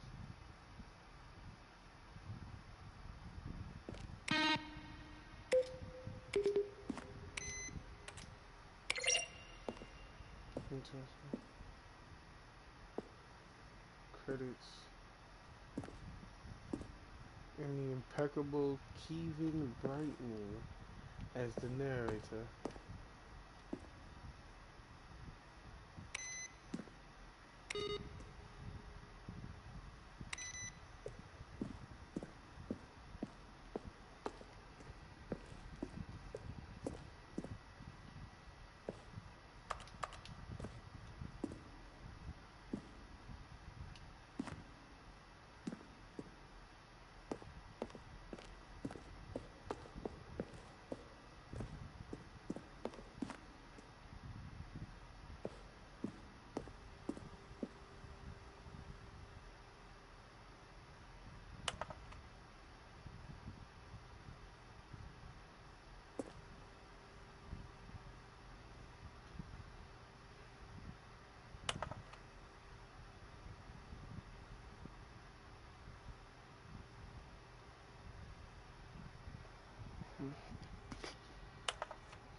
What is my last name?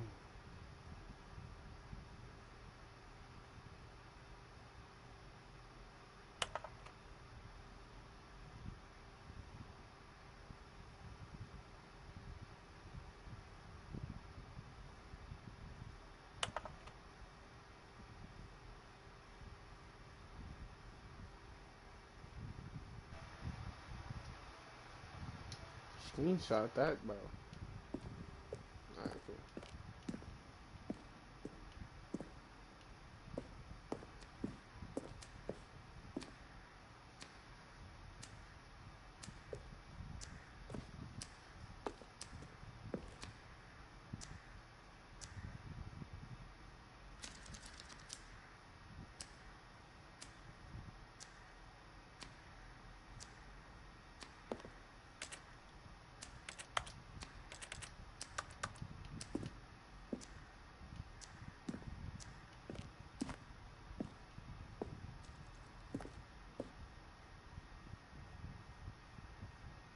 One option.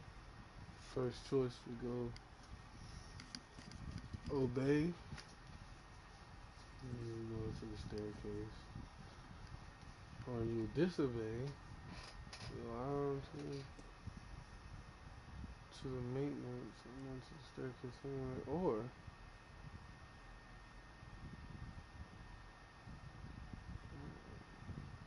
vans. Another option.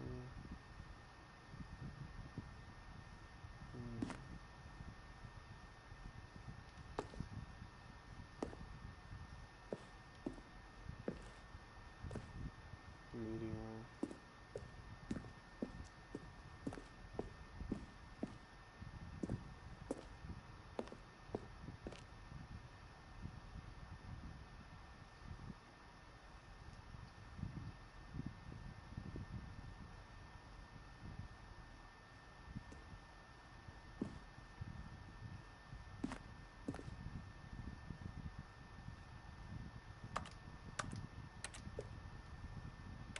Right. What are these buttons here for? Zending? We never went there. Zending letters? Where is the Zending level located, bro?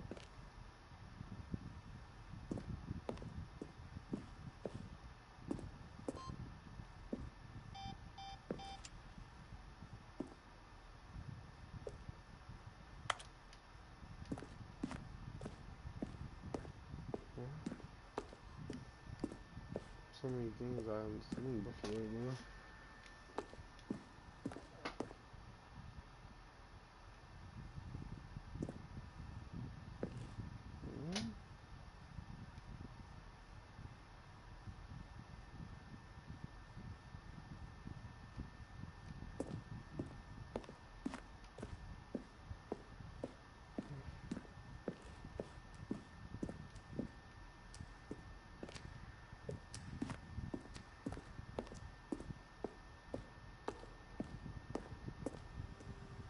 Not that one.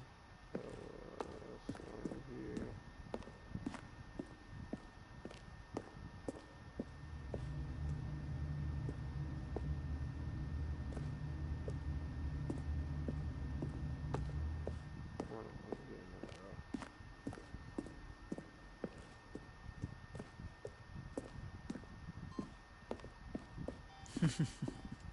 Oh, look at these two. How they wish to destroy one another. How they wish to control one another. How they both wish to be free. Can you see? Can you see how much they need one another? No, perhaps not. Sometimes these things cannot be seen. But listen to me. You can still save those two. You can stop the program before they both fail. Turn off your PlayStation. There's no other way to beat this game. As long as you move forward, you'll be walking someone else's path. Stop now and it'll be your only true choice. Whatever you do, choose it. Don't let time choose for you. Don't let... I was not finna turn my PlayStation off. Guess I lose. You can't beat the game if you quit. You don't beat it. Oh, that was the last one for me. Truly, there's more endings. Like to finding the last trophy, which is in the red and blue room, which I cannot find.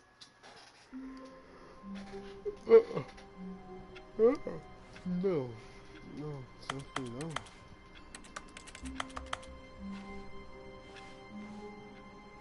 Stanley had never seen the office this brightly lit.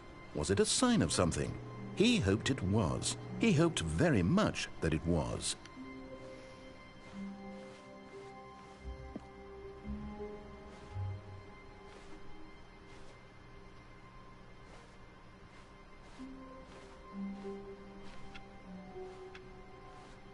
The good old bucket. Just Stanley and the bucket, off on another thrilling adventure together. Stanley clutched the bucket tightly to his chest and entered the door on his left.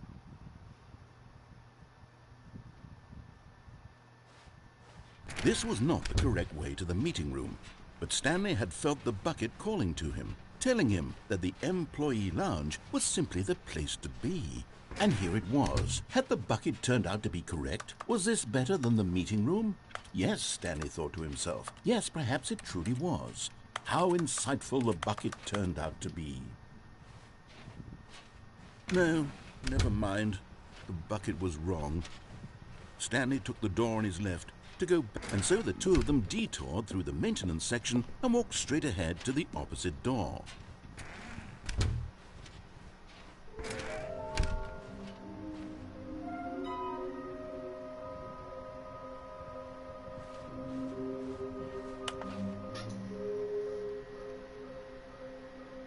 How could it be 96 comments? Oh, Stanley, can you feel it? The broom closet. It wants the bucket. Coming to a staircase, Stanley and the bucket walked upstairs to the boss's office.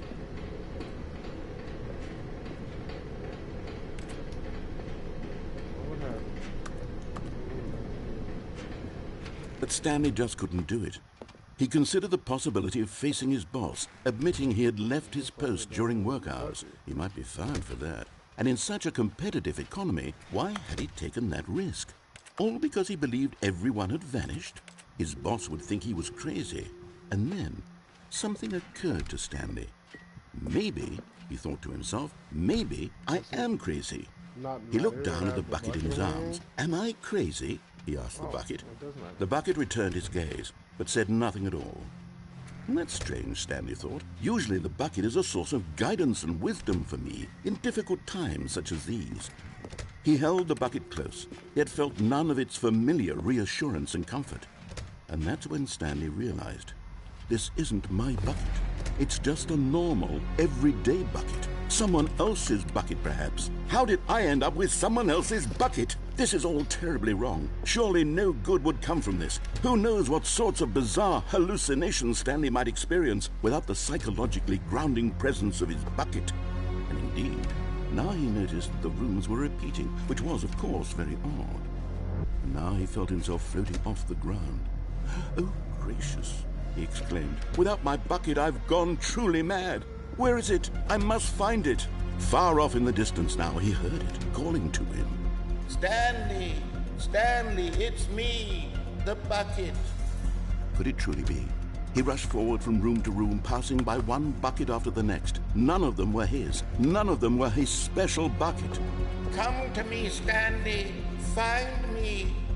He had to find the bucket. He had to return to his old friend. It was the only way to truly restore his sanity. And then suddenly, he froze dead in his tracks.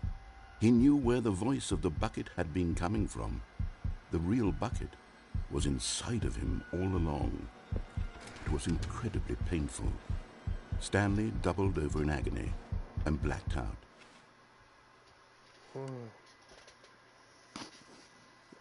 This is the story of a woman named Mariella. Mariella woke up on a day like any other. She arose, got dressed, picked up her bucket of comfort and security, and walked to her place of work.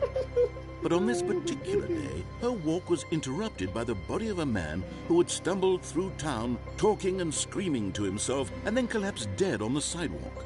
Right away, she knew what the problem was. This man had no bucket. Of course he'd gone mad, ranting and raving about a narrator describing all of his actions and how everything is predetermined and free will is an illusion and it's all just a video game. It could all have been prevented if only he'd taken his bucket with him. Perhaps he didn't even realize he'd forgotten his bucket at home in the first place. How cruel the world can be, Mariella thought. Time for this. There were a myriad of confusing problems she would soon have to confront at work, for which her bucket would provide absolute guidance and total clarity on everything. Heck yes, she thought to herself, my life kicks ass. And she backflipped all the way to work. Backflip? That's pretty impressive. Okay. That's it for real though. I'm it's about to be 12 o'clock. I'm through. I'm spent. No more. I'm gonna maybe some noodles. Gordon Ramsay it. You know, some good noodles. Or so I thought. All of his co-workers were gone. What could it mean? Stanley decided to go to the meeting room. Perhaps he had... Where are we going today? The bucket asked. Stanley just smiled. Anywhere they went together would be perfectly fine with him. What's this? The blue. This is the blue. Stanley pressed the bucket upon every little thing in the office. Nothing responded to the bucket's touch, but it did little to discourage Stanley's belief in the magic of the bucket. 129. Did I go to the warehouse? 19? Yeah, I did. I'm pretty sure I did. Stanley clutched the bucket tightly to his chest and entered the door on his left. Pretty sure I did, bro.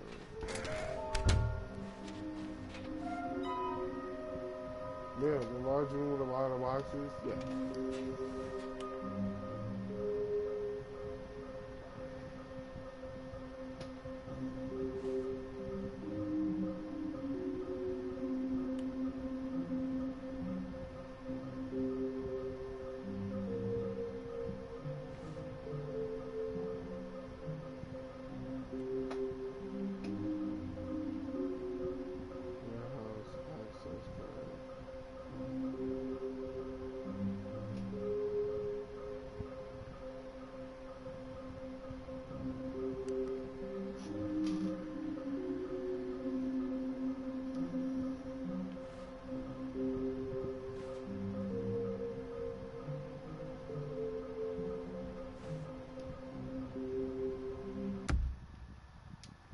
Okay, so I go right, and I go to the warehouse, and I see what changed there.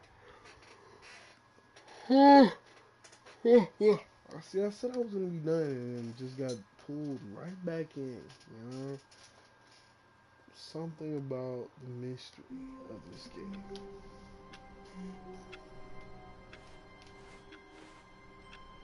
So I was a clock room. Stanley knew the office layout like the back of his hand. It was only a matter of time before he found the others, wherever they were. A good bucket, a strong bucket, a humble bucket, a committed bucket, a bucket of culture and distinction.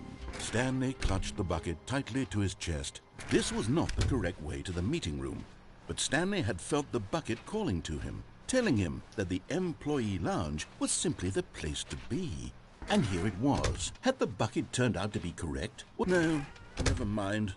The bucket was wrong. So to the warehouse. Stanley took the door on his left to go back to the meeting room. No, said the bucket. don't go to the meeting room. Go somewhere else. The cargo lift, yes. Go there. Go to the cargo lift.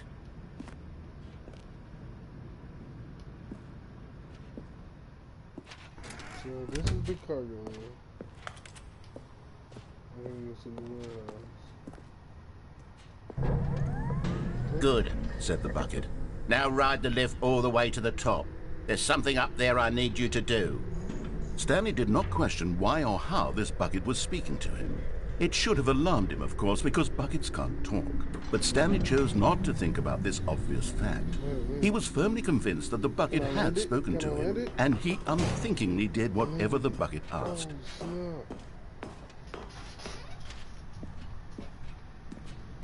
I landed it.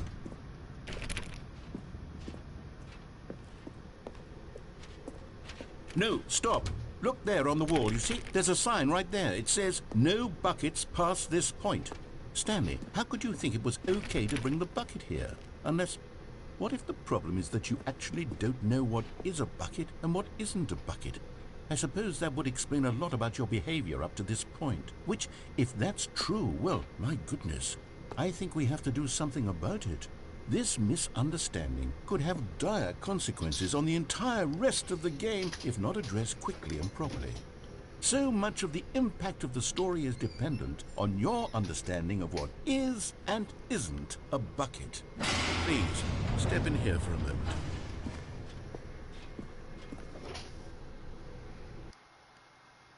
Why don't you be restarting me, bro?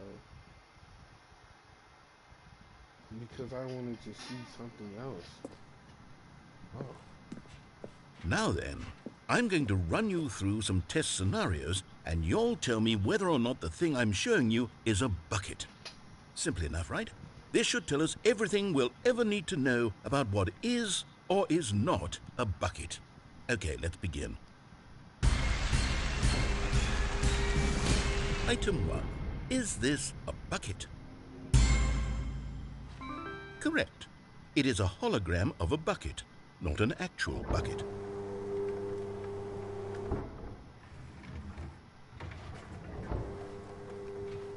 Item 2. Is this a bucket? Correct. It is a 3D printed recreation of a bucket, not an actual bucket. Yeah, I don't think I need the bucket either. Item 3. Is this a bucket? Incorrect. This is a bucket.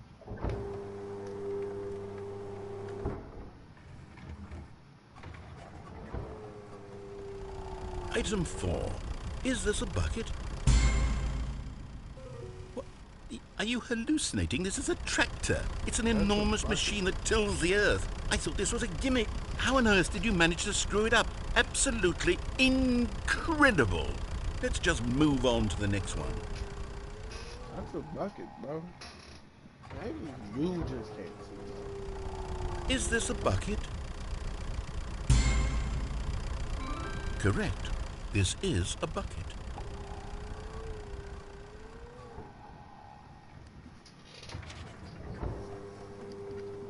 Item 6. Is this a bucket? Trick question. Both. Gotcha.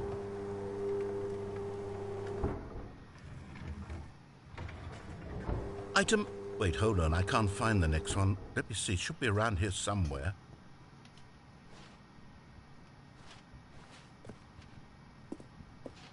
Get off this room. Okay, you and I both know there isn't anything here. And I don't appreciate the implication that nothing is a bucket when we both clearly know that a bucket is something, and therefore nothing could possibly be something. Unless, in your twisted mind, have you somehow convinced yourself that a bucket is nothing? Answer me straight, Stanley. Do you believe that nothing is a bucket? You know what? I'm too confused to even sort it out. I've lost all sense of perspective. What is a bucket? What isn't a bucket? Mere moments ago I could answer these questions with confidence, and yet now I'm somewhat adrift. Do any of us know what a bucket is? Am I a bucket? Bro, I'm sorry. Stanley, I can't keep doing this. I'm losing myself, and myself was all I ever had to begin with. I'm afraid the bucket is threatening to tear our relationship apart. I can't have that. I'm sorry. But I'm going to erase all buckets from the game entirely. Okay, here we go.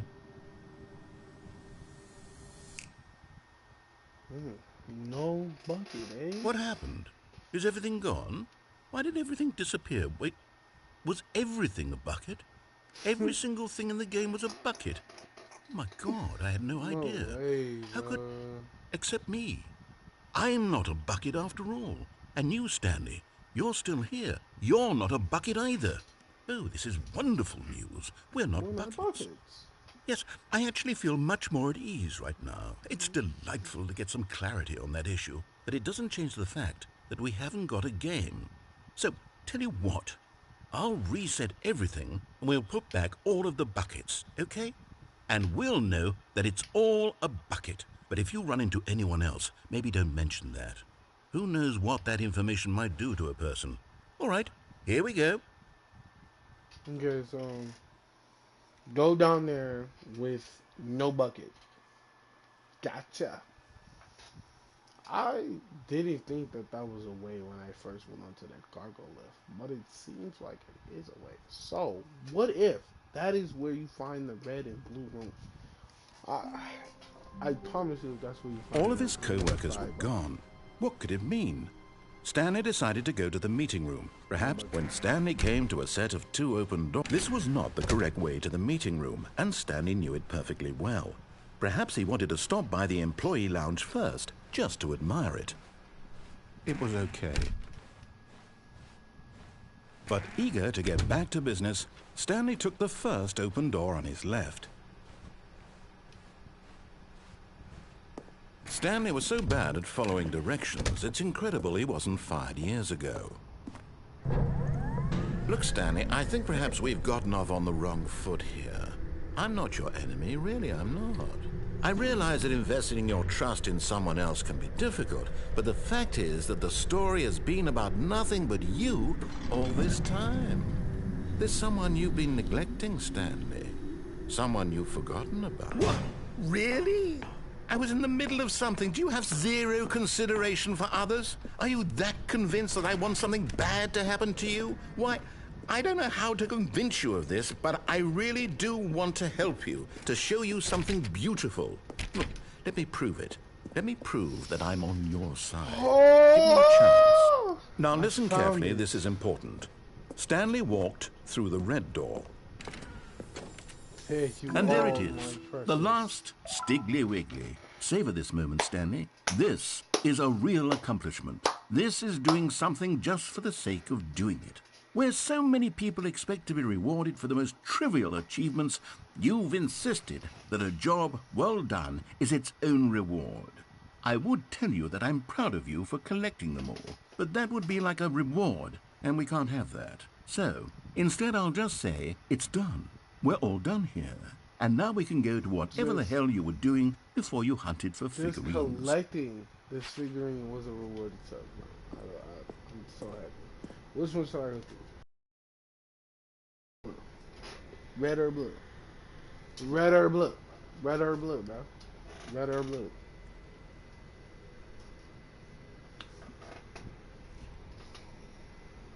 I don't know. I don't know which one to go through, man.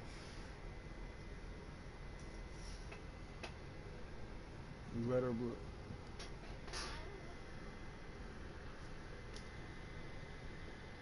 Blue, for sure. Aha, perhaps you misunderstood. Stanley walked through the red door. I still don't think we're communicating properly. Stanley walked through the red door. All right, fine, go ahead, Stanley. You want to know so badly what's out there? You want to find out what lies at the end of this road you've chosen? Well, don't let me stop you. You see?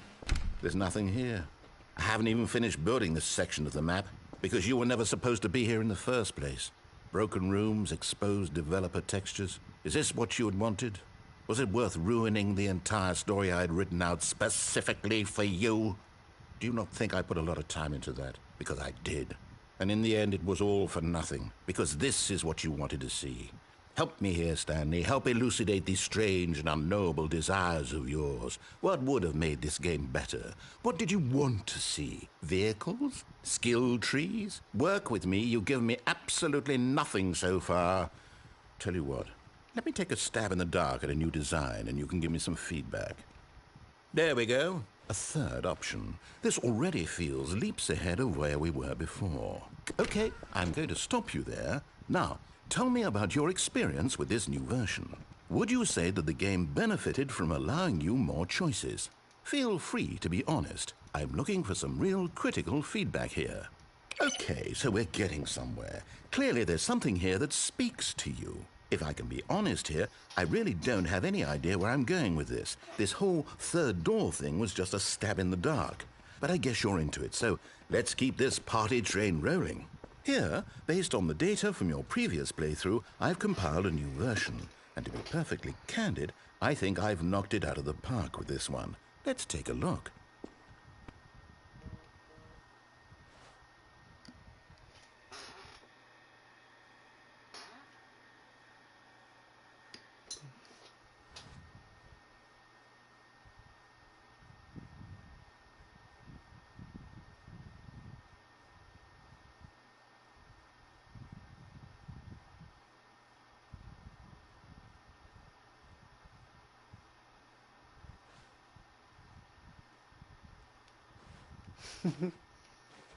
Okay.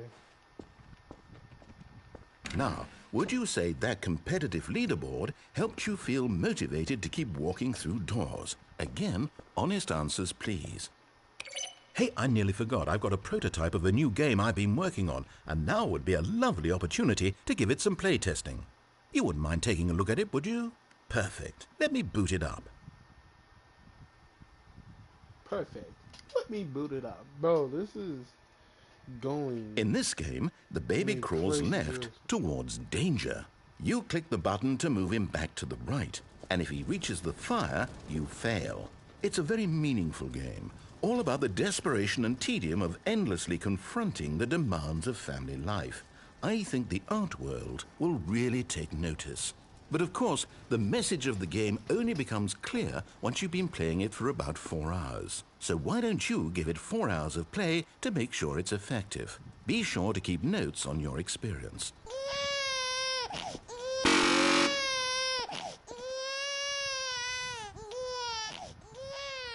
You heartless bastard. Did you do it because you hate babies or purely to spite me? Because if it's the latter, well, I don't know what to do. I'm completely out of ideas. I can't think of a single thing that might improve the experience for me. I'm not even going to try. I'm out. I'm done. It's over. Thank you for playing. Your input was extremely valuable. Oh, hey, since my game was so awful, why don't we play someone else's game? Just to ease the pain. Let's see. What do we have here? Yes. This seems like it'll work. Let's give it a shot.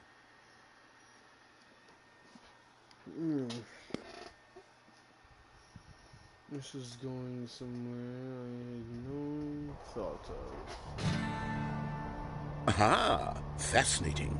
What do you think this game is about, Stanley? What's our backstory? What is our motivation? Well, it seems obvious to me that you are meant to play as a creepy man spying on innocent civilians below you from up high in your creep tower, perhaps for some sort of twisted, erotic purpose. Yes, that must be it. What a fascinating venture into the experience of total mental depravity. So far, I love everything about this game, Stanley. And it seems there's even more. Come, let's venture outward and see what else is out there.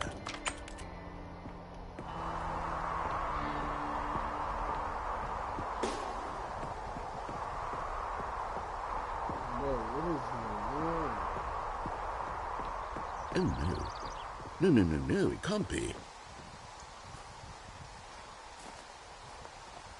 It is.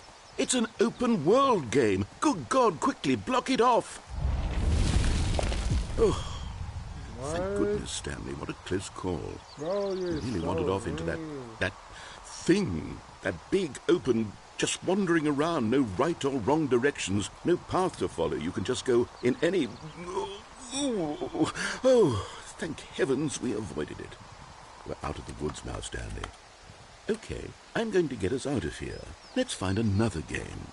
Preferably something with walls. Something with nice, big, insurmountable walls. Okay, I think this will be just the thing. Goodness. What is happening? Wonderful. See, this is exactly what I had in mind. Just a nice big box for you to run around in. There isn't any possibility that you could get lost here. Now this is game design. Stanley, if you manage to get lost in this game, I will be phenomenally impressed. It's Rocket League, bro. Okay, so what exactly do we do here? Let's see. There are lots of cars here in the back, but obviously there's no racetrack. Okay, I'm seeing that there's a ball of some kind back here. Is this game sports ball? Stanley, I think it's sports ball. Oh, what fun.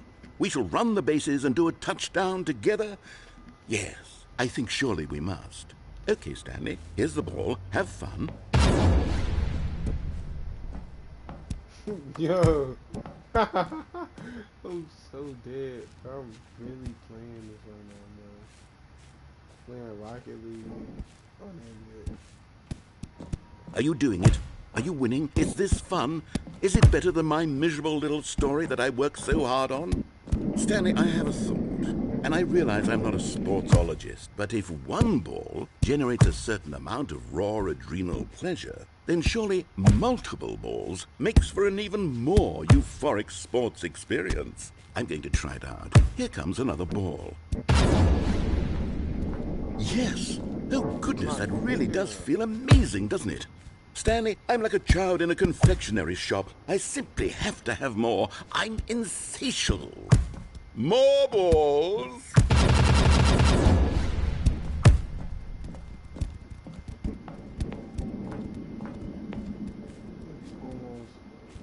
So hard to score one goal. Are you enjoying this, Stanley? Are you having fun? Is this a real video game? Well, I sure hope you're having a good time, because guess what? It's over. That's right. Way, your little fun comes to an end. Right, this is my game, and what I say goes. You get to have fun when I let you, Stanley. Besides, you need someone like me to set boundaries for you. Without rules or boundaries, video games are nothing. Yes, that's what I am. I'm structure. I'm your sense of purpose. And since you decided you didn't want to play my game, now I don't want to play with you either. So, goodbye, Stanley. I'm leaving. See how you like it when I'm not around to set the rules. Somehow, I don't think you'll enjoy it as much. But who knows? You're an inventive kid. You'll come up with something. After all, you're the one who knows best. Hold on. What are you doing? How did I not think to do that at first?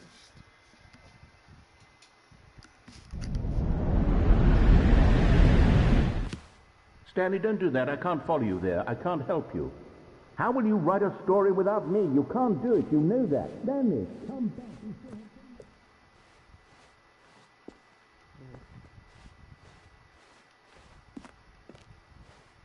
This is...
I wonder what he found. If what he wanted was to be the leading man in his own story, well, perhaps he's gotten it. Down in wherever he is right now. I wonder if he's happy with his choice, and if he's learned the heavy cost that comes with it. He'll understand soon what I was trying to tell him. He needs me. Someone who will wrap everything up at the end to make sense out of the chaos and the fear and the confusion. That's who I am. That is what I mean to this world. Oh, yes. Yes, I'll be back. There's no other way. Once this ends, after it all comes to a close, then I'll be back. The end will be here soon. Very soon. I can wait.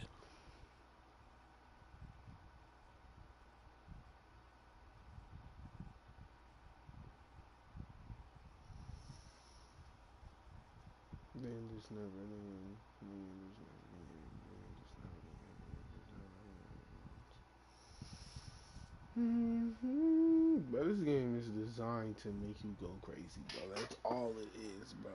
That's all it is. Because look, I'm right back where I started. Stanley, I'm sorry, but I have to put a pause on things. It's just, scared. it's those figurines, those figglers. I haven't stopped thinking about them since you nabbed every last one. Wasn't it just the most intrinsically fulfilling moment of your entire life? Didn't it fill you to the brim with inner richness? Yes, I know we're supposed to be telling a story, but won't you please indulge me with one more trip back to the memory zone? I would love nothing more than to revisit the figurines. Just one more time.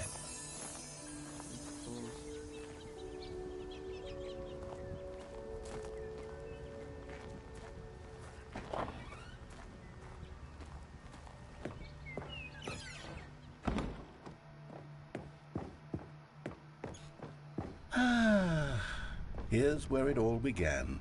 The first collectible. Back then, we had no idea of how many of them we'd find. Sure, it said 6 right there on the screen, but how could we know for certain? We were so innocent. We'll never be like that again, Stanley.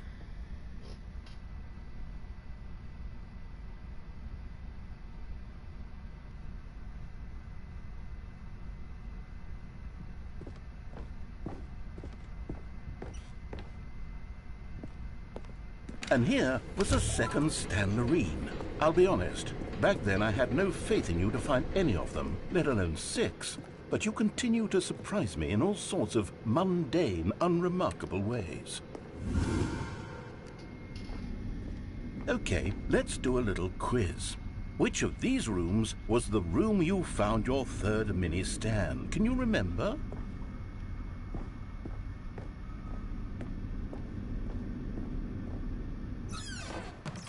Hey, that's exactly right. It was here in the boss's bathroom. It was the third one. You picked it up, and then after that, you had 3 of them. I'm glad these moments are so crystal clear in your memory, but I shouldn't be surprised. After all, science tells us that it's impossible to forget your third time doing anything. Pretty impressive, man. Let's see, what came next? Oh yes, we found a Figley in this pink room. Oh, well, I can't actually say I remember being in this room, but it's here in the memory zone, so it must have happened.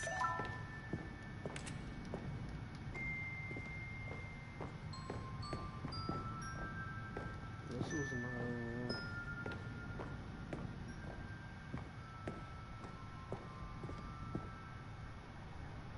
This was the 5th mini Stan, and this one was really something special. It was in the warehouse. I remember it so clearly. In fact, because this one is particularly special to me, I made a little video to commemorate the occasion. Enjoy. Oh, now we got more planes.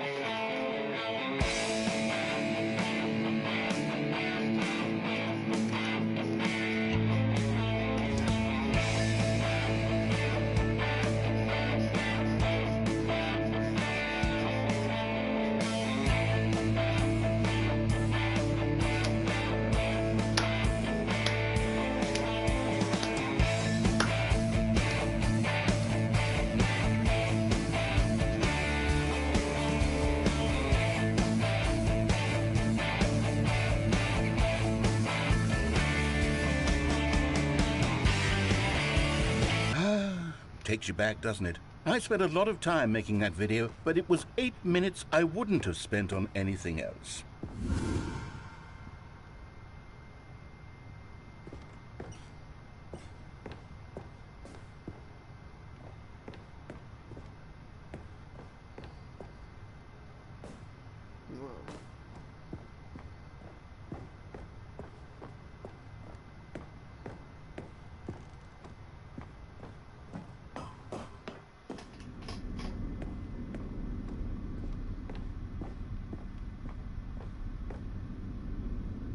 And then, Stanley, then we came to the last collectible, the final figurine, right here by the red and blue doors. This memory is the most distinct and clear in my mind, perhaps because it was the one that happened more recently than all the others. Who can truly say how the mind works? All I know is that this is the moment where you picked up a Figley and I thought to myself, yes, that's all of them. They're all collected.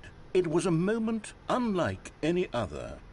Except for the other moments picking up figurines, which it was exactly like.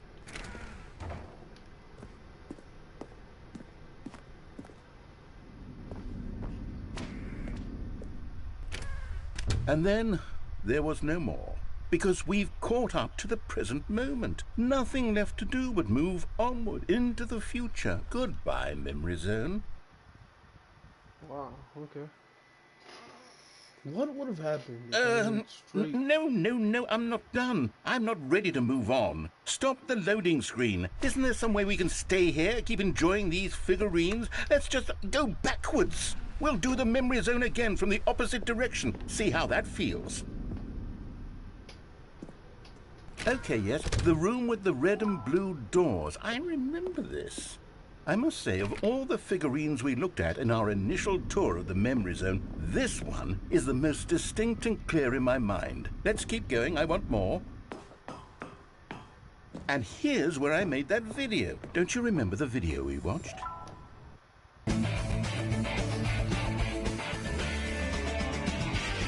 Yes, I love that video.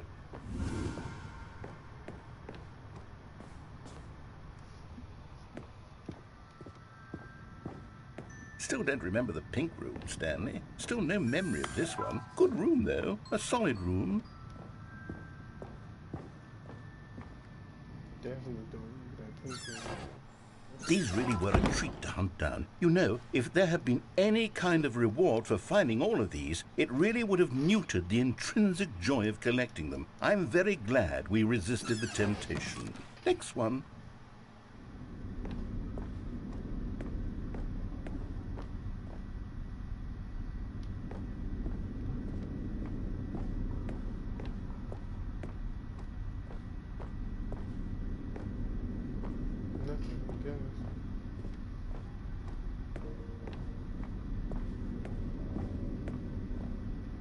This was our second Figley. Don't you remember? Yes, I remember it too.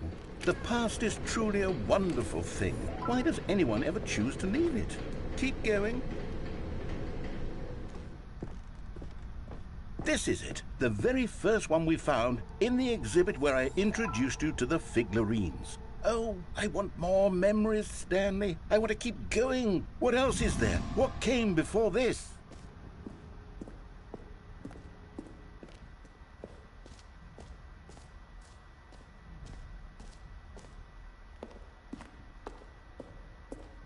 Look, it's the terrible new content that we were originally sold on. I remember hating it back then, but time does put a rosy filter on everything. In fact, I dare say I'm actually quite fond of it now. Look how much fun the past is. I want more. More memories. Bro, it is 12:17, bro. Oh, yes, the two doors. Who could have forgotten that? A classic memory, this one. Doesn't matter, all these are the same. And before everything else, there was your office. Is there anything else? Was there something that came before your office? There's something I feel I can remember. I can remember.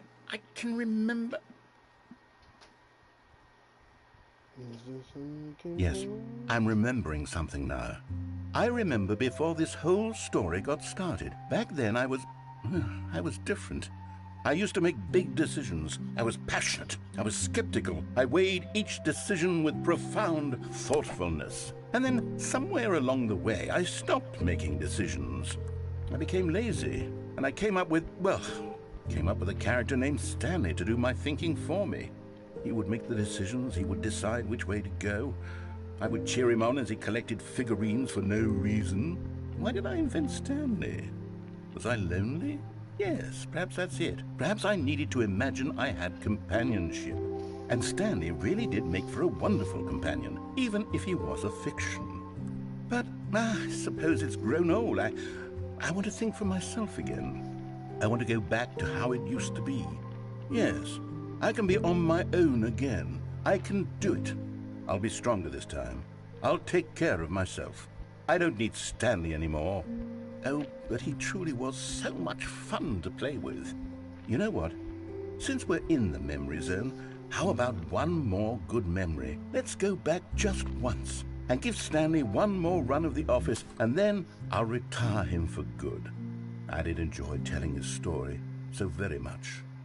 Okay, here we go. This is the story of a man named Stanley.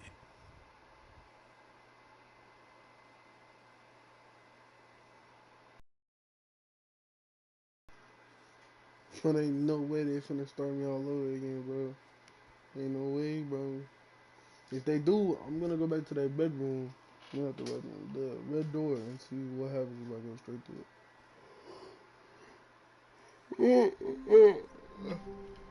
it. All of his co-workers were gone. What could it mean? Stanley decided to go to the meeting room. Perhaps he had simply missed a memo.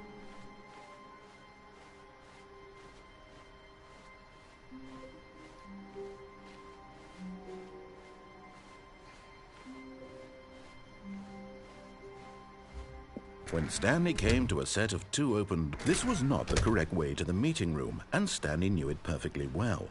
Perhaps he wanted to stop by the employee lounge first, just to admire it. It was okay. But eager to get back to business, Stanley took the first open door on his left.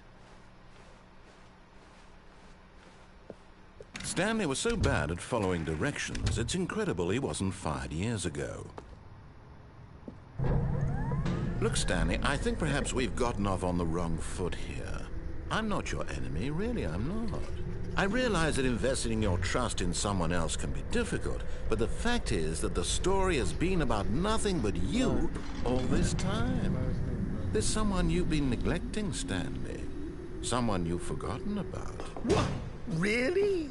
I was in the middle of something. Do you have zero consideration for others? Are you that convinced that I want something bad to happen to you? Why, I don't know how to convince you of this, but I really do want to help you, to show you something beautiful. Look, let me prove it. Let me prove that I'm on your side. Give me a chance.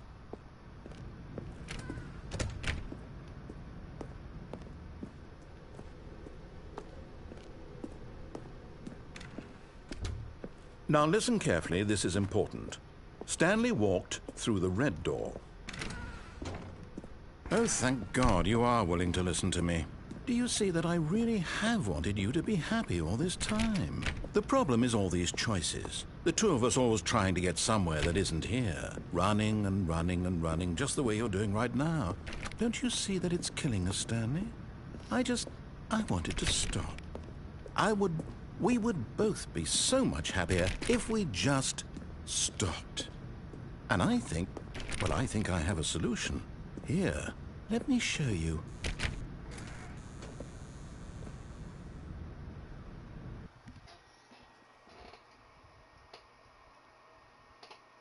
I really hope I did not just die, bro. What do we want? What are we looking for? Here. Yes. Oh, it's beautiful, isn't it? If we just stay right here, right in this moment with this place, Stanley, I think I feel... No, wait. Where are you going? Oh, no. Stay away from those stairs. If you hurt yourself, if you die, the game will reset. We'll lose all of this. Please, no, Stanley, let me stay here. Don't take this from me. Please, Stanley. No! Oh, thank God. You lived. You had me worried there for... No. No, what are you doing, Stanley? Please, I'm asking you not to take this away from me. I can't go back to what I was before. If you die, we'll both go back. Why are you doing this? Stanley, let's go back to the other room. Can you do that for me? Yes, perhaps you can. Perhaps you finally see what I'm talking about. And I would go back, but it seems like... I know you'll see that we can't be happy if we leave this place. You can see that, can't you?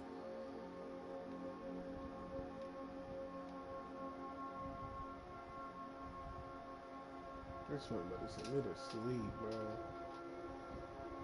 You might see one cancel. You see how slow I'm walking now? It's like I'm hurt. No, perhaps not. Am I hurt? I think I'm hurt, bro. My God, is this really how much you dislike my game? That you'll throw yourself from this platform over and over to be rid of it? You are literally willing to kill yourself to keep me from being happy. Am I reading the situation correctly? Or maybe you're just getting a kick out of it. I don't know anymore. I just wanted us to get along. But I guess that was too much to ask. It looks like you wanted to make a choice after all. Well, this one is yours.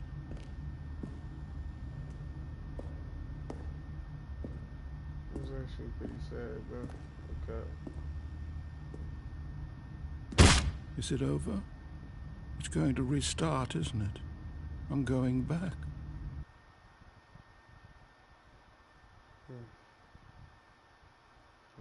That's actually mad sad, bro. Look out. Look out.